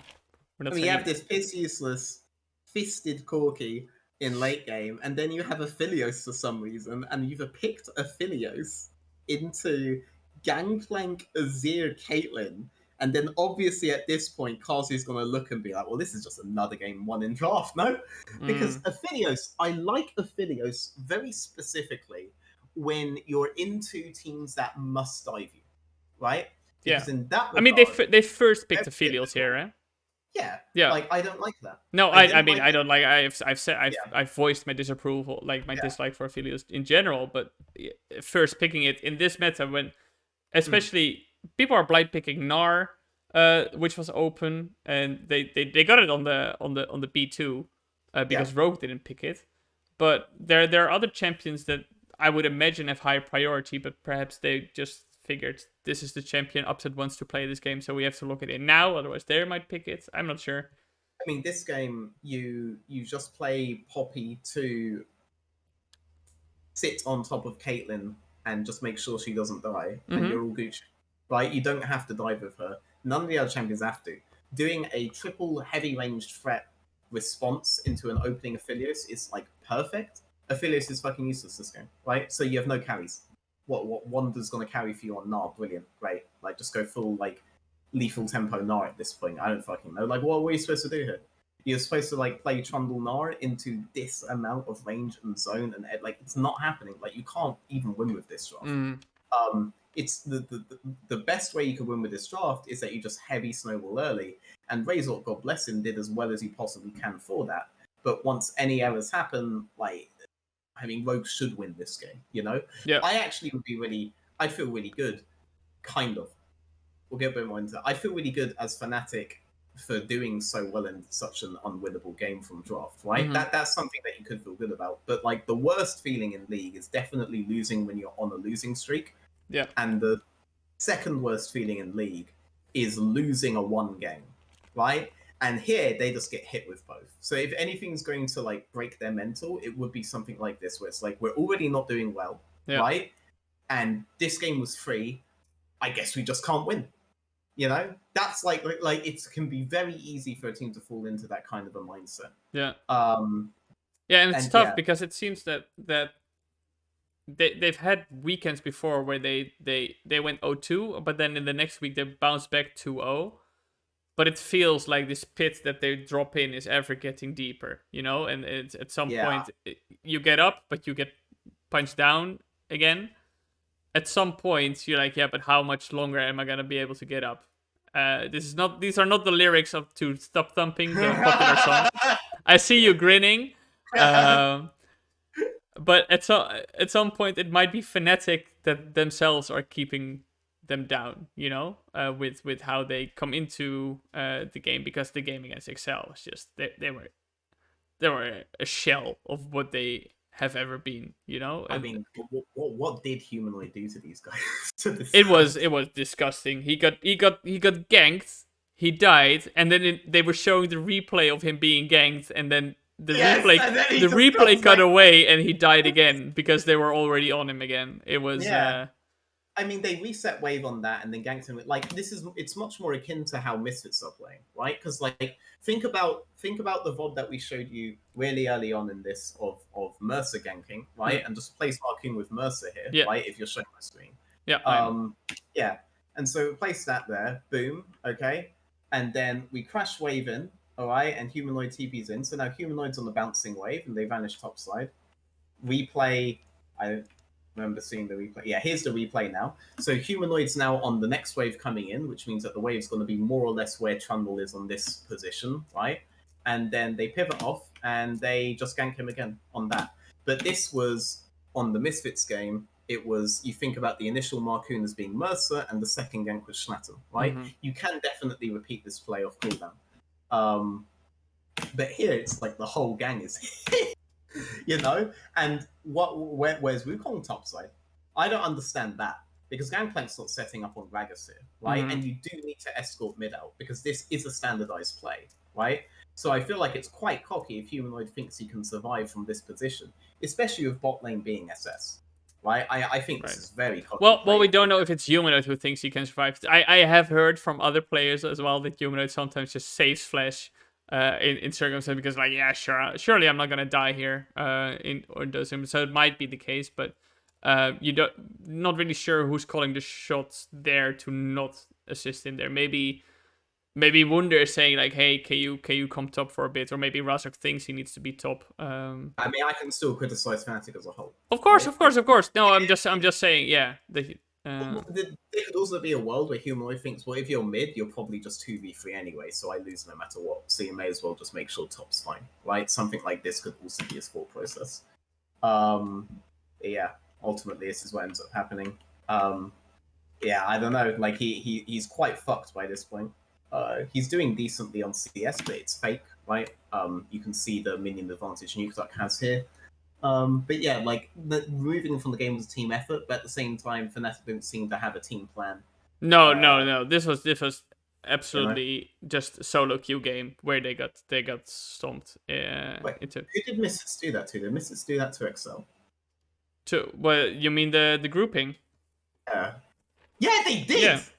Wait, So Misfits just looked at how Nuke Duck died twice and then just did it to Fnatic the next day. I mean, nah. Okay, so Misfits beat Fnatic. There you go. Wait, that's actually so funny. Yeah, Nuke Duck's like learned from his traumas on the previous day. That's literally what's happened here, by the way, because it was the same kind of circumstances that they did it on. It was the same set play that Misfits did to them. They do to Fnatic the next day. So it worked out well, right? So yeah, I mean, no, Yeah, I love seeing that. It's very funny to think about that this play is actually a continuance of the day. I love it when you see those kinds of things happening. Because, I was thinking, well... shows you how quickly they learn, right? So Yeah. I mean, they immediately tested it out here. They did it. I like that kind of immediate adaptation. Because they wouldn't have had swims between them as well. That means that they did the VOD review the day after. Or this might be the kind of thing where Nikolay comes on stage, he's like, how the fuck were they able to do this? Right? Yeah. And then immediately looks and is like, why aren't we doing this kind of thing? Yeah. And then they end up... That's the kind of conversation I can see happening. So here, because we're talking about Fnatic, here's the question. How do you... can you still fix Fnatic at this point? And if so, how do you... Because we're now 1.5 split into the season. There's only a few weeks left. This Fnatic against Xerxe is maybe not even... is probably not even going to make playoffs. Right? They I remember Fnatic being in that position before, man. I remember. Oh, absolutely. Right? And they have been the in Nemesis terrible... lineup. No, but they've also been, like last summer split, they had to fight all the way through the lower bracket and they reached the finals, right? So that was very impressive and obviously very commendable that they managed to do this. But back then, it didn't feel like the team was as... I don't want to say broken, it sounds so dramatic, but the team I watched play against Xerxe was nothing. The team I watched play... The team I saw against Rogue showed promise, but then they got they got slapped in the face by Rogue eventually, and to then fall down so hard against Xerxe the next game shows me that it's just bust. And maybe for this coming weekend, right, they're able to patch it up again. I'm actually not quite sure who they're playing. If they play against a team like BDS and they'll get a win, it might be good for the mood, right? Let me actually look it up. Who they're playing against. So they're playing against Mad Lions on Friday, which is probably going to be a bit tough. And then BDS on Saturday. So they're probably going to lose against Mad Lions, given how both teams look. But against BDS, they might be able to get a win and find some recovery. But at the same time, are you going to really be happy that you win against BDS, who is... What's worrying to me is their team fighting seems to be more like Australis than like, well, I guess Xerxe. Like they seem to be very off on a lot of calls. Like Wonder on this play, for example, he is clearly intending to go in on Nuke Duck and Finn. This play would have been called at least like 3 or 4 seconds ago because he had to channel the TP to do this as well. And Upset can't face check Nuke Duck straight up or something like this, right? But he definitely can at least be leaning towards Tree's side, especially the cooldowns are up on Nuke Duck. But instead, he's already walking top as Wonder's going over the wall, so now Wonder is just isolated, right? So there's a world where Upset leans bot side, and maybe it doesn't go so well, but no matter... Kind of, I don't really think so. But no matter what, like, the big issue here is that, like, everyone has a different idea of what they're doing in this particular play, you know? And, I mean, I'm sorry, Hillisang, but there are just plenty of times when nothing's happening on the map and you seem so forced to make something happen that, oh yeah, I think, like, here, for example, is it here? Yeah, it's here. Yeah. So here, for example, the whole of Fnatic is shifting bot side, right? And then Hilly is now like, this is the perfect time to move up towards Xerxe for some reason, you know? Like, I don't like he's not following Razork at all this entire time. He could be moving the Razork now, but instead he moves literally the opposite side to Razork, leaning towards top side as the whole team is looking to play bot. And now he goes diagonal as if he can go through river, as if Marcoon and Patrick aren't right fucking there, and he can't see Mickey and Nuke Duck on the ward. Like, what's going on here? Like, what are you doing? Yeah. Like, what like, again, Hillisang seems to have an idea that is completely different to the rest of his team, you know? Yep. And every single, like, Mad Lions, that was the team. Like, it's the opposite of Mad. You know, with Mad, everyone knows their role, and here there's always someone just doesn't seem to get, like, no one's on the same page. Like, there's always someone who's just off sync, out of role. I mean, something even like this. in this This game, is how they fall behind. Yeah, because like this game, even when they ganked Humanoid twice, he was actually fine. He was actually still fine, right? They weren't losing the game off of that, right? But they lose the game because as a team, they just aren't one. They just aren't one, you know? And that's very worrying, especially when it comes out in fights and skirmishes. It's very fucking worrying because that's the hardest thing to get around, you know? Yeah, and it is something that you would hope, you know, would have some semblance of consistency for them here, right? Because even like last year, Mad Lions, if in their summer split, you know, when they were all taking a break from being burned out by MSI, or at least, you know, wanted to take it mentally easier, you could see that even though in sometimes in the laning phase they were getting obliterated, right? When it came to team fights, which was what they were good at, they still had those fundamentals in place.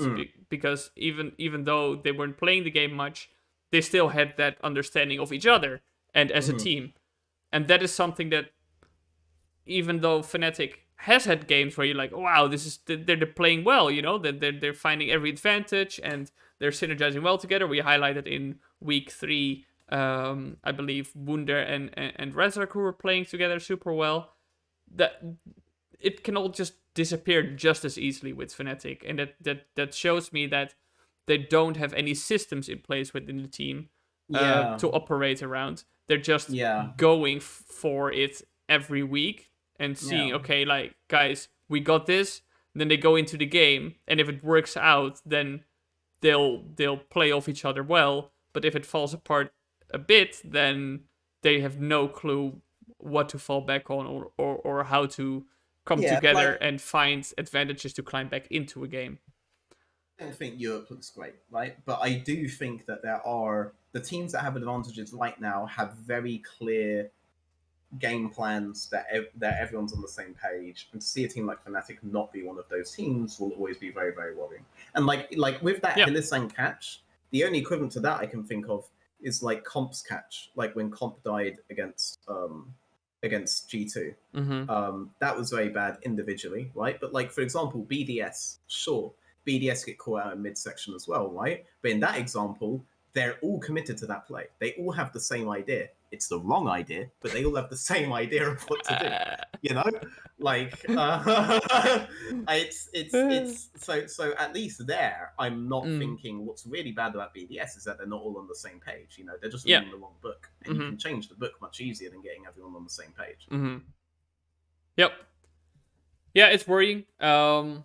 And I'm honestly not sure how you're gonna fix this. As you said though, and with this amount of time, very difficult. Yeah, very, very difficult. As you have said though, Fnatic has been in a difficult position before, and they've managed to climb out of that. So I'm not counting them out at all. If Misfits closed either of their astronomical leads against Fnatic during the Nemesis lineup, the Nemesis lineup's not even in playoffs and would have been the first lineup not to go into playoffs. Yeah, because they ended at 9-9. If I'm, it was Misfits should have like 2-0'd them, and then it wasn't even like close.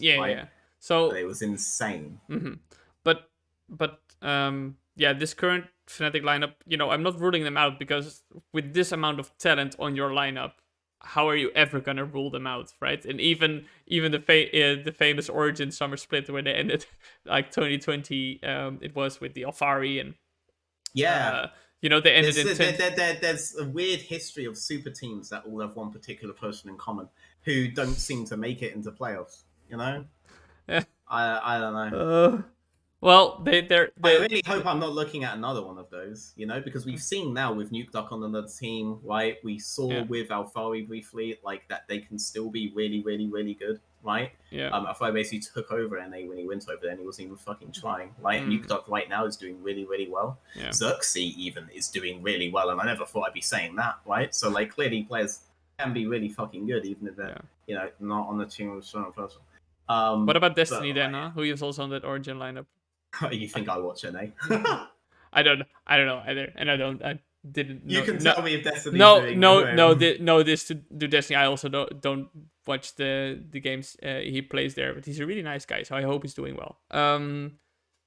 at least I think with this Fnatic, I'm not sure if it's the common factor in there that is actually an issue here as well. But what we can see is that they have performed well with this lineup, so they can do it.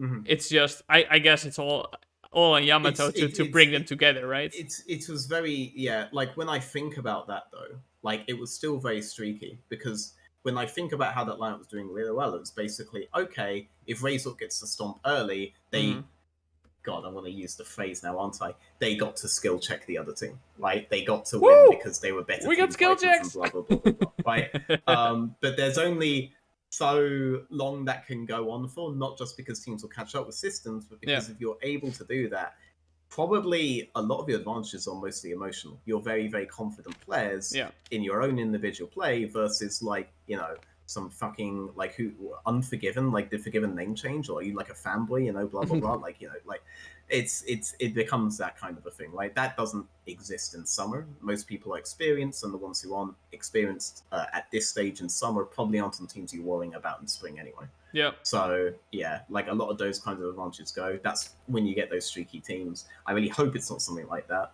but I also don't think that just because they manage to get their mood into a good state, that suddenly they'll have the kind of systems to take on a team like Mad Lions, or even Excel as they look now. You know, Excel comfortably beat Fnatic. You know, oh, it wasn't even a match. Yeah, it was. Yeah, they were punching bags basically. Okay, that's Fnatic. We have spoken about every team aside, and I do want to mention SK because we talked about BDS and other but against SK, they had a streak, winning games. They beat G2, they beat Fnatic, and even against Mad Lions early, they looked good. And it is because they're playing more. Frustrating. Sorry. It was so frustrating. Yeah, but they're being very proactive now instead of what we saw early in the split, where you said there wasn't much to say because they're doing nothing. They are doing things now, and it's working out for them. Like against Mad, Mad tried to invade the red buff of SK, and they invaded the red buff. Gilius then went red side. For Matt, so the in the bot jungle, Matt tried to answer this, but SK actually responded well and got the kills in there, and they were able to leverage that into a pretty tight game overall until Matt just out team fought them later on. But SK these past weeks, they've been proactive. They've maybe not been always as clean as we want them to be, but they are playing together more as a team, and they are finding opportunities that we didn't see them find before. So it is a positive development on SK's side, where in the first weeks we saw but in the first weeks we said SK is doing nothing, and now they're doing something, and they're beating strong teams with it. Or in some phases at least, because at this point RG2 and Fnatic actually strong. But Go ahead. The BDS game, they did fuck all until level 6 on Gilius, and then they altered bot twice, and that got that. I mean, wins against BDS, as I said, I don't really count them anymore, so whatever. After the level 1 against Mad, they did nothing. And that's what was so frustrating about it. They did the level 1, they get the 3 kills, right? And then it's basically Gilius clears topside, he does Herald, then like 9 minutes in, there's finally another fight, but the fight is Mad Lions starting it, because they're like, SK are just trying to do Drake, and they were trying to use objectives before and losing. They're not aggressively trying to make a play on bot or something. Niski and Elyoya are like hard cheesing them in brush, you know? Like, that's what's happening there. I don't, and then Gilius kind of kills his team, which is also really frustrating. Like, he does this soul, and now Unforgiven is completely safe and just pelts the fuck out of them. You know? But this is the first, like, they're not even, like, SK weren't even, like, proactively attempting to do something here. They were just going for, like, a standard Drake contest, and they were just walking up at it. blindly, and then Mad Lions are the ones who've done something creative to shock them there, and then Gilius was very creative and managed to join the other team. And this ends up leading to this, and now their advantage is basically gone, right? Like there wasn't like the level 1 response was good. I'll give it to them, right? That was good, but still after that there wasn't nothing happened. Nothing happens. You know, I think they if you manage, I think if you manage, and I think that they seem to do this pretty well overall. If you manage to kind of curb what Mad Lions is trying to do generally, I think that's pretty positive. Because if I look at you see it here as well. You know, like what Niski generally likes to do is push and roam. And you see Gilius isn't even particularly going for a gank or something, but he's just showing. I was gonna say, like, you started talking and the Gilius about to do something, and he was no, but he's showing. And in the meantime, Xerxe, who by the way I have to say has been playing pretty well individually. Yeah. He's been having pop up performances. I very pleasantly, because when he was on Schalke, still in his academy team. A friend of mine, Darius, who now does social media for LEC, he said like, "Oh, we have this guy in the academy. And he's so good." And then he came into LEC. I was like, "Really?" But now I'm finally seeing what he can be as a player. But this is like an SK attempt to play around here, and all they really do is absorb XP. You know, like. This is all the times they try to play around mid. They don't understand scenarios where they can actually do things, you know, which is quite frustrating because you don't have to make the play on this wave, and if you are, then it has to be a dive play. But they're not. They don't have the summoners to do a dive play here, right? So it's especially not into a Taliyah, right? So at that stage, you have to wait for wave to be much further back, like in this kind of a position, and then you can do something. But because they spent the time earlier, Gilius is now in jungle clearing, and they don't do anything on these pipes. And that's what's so frustrating. Because Xerxe can do a lot with this, but they never understand how to do anything with it. And so I'm just sat there like watching a non-game until like now, where Mad Lions do something, right? And then the game is just over for SK again. And that's what's so frustrating about it. Like even when they have a clear advantage, they're either so unused to having advantage they don't know what to do with it, or they just like I don't know, or it's just impossible for them, you know. Like it's what did you say? Because my view on how they played it is normally you see Mad Lions wants to go with Niski and Elyoya and go around the map, right? They do this as we discussed earlier on basically every wave. But I have to say that early Niski wasn't doing a whole lot. He wasn't leaving his lane a whole lot, and I think because he'll get 1v1 by Xerxe if he ever tries. Yeah, like, and I think that what I'm seeing from SK here is that they're trying to do something with that. Now they're not particularly successful, but they're trying to do something, and that's more than what I've seen from them in the past. And against G2 and Fnatic.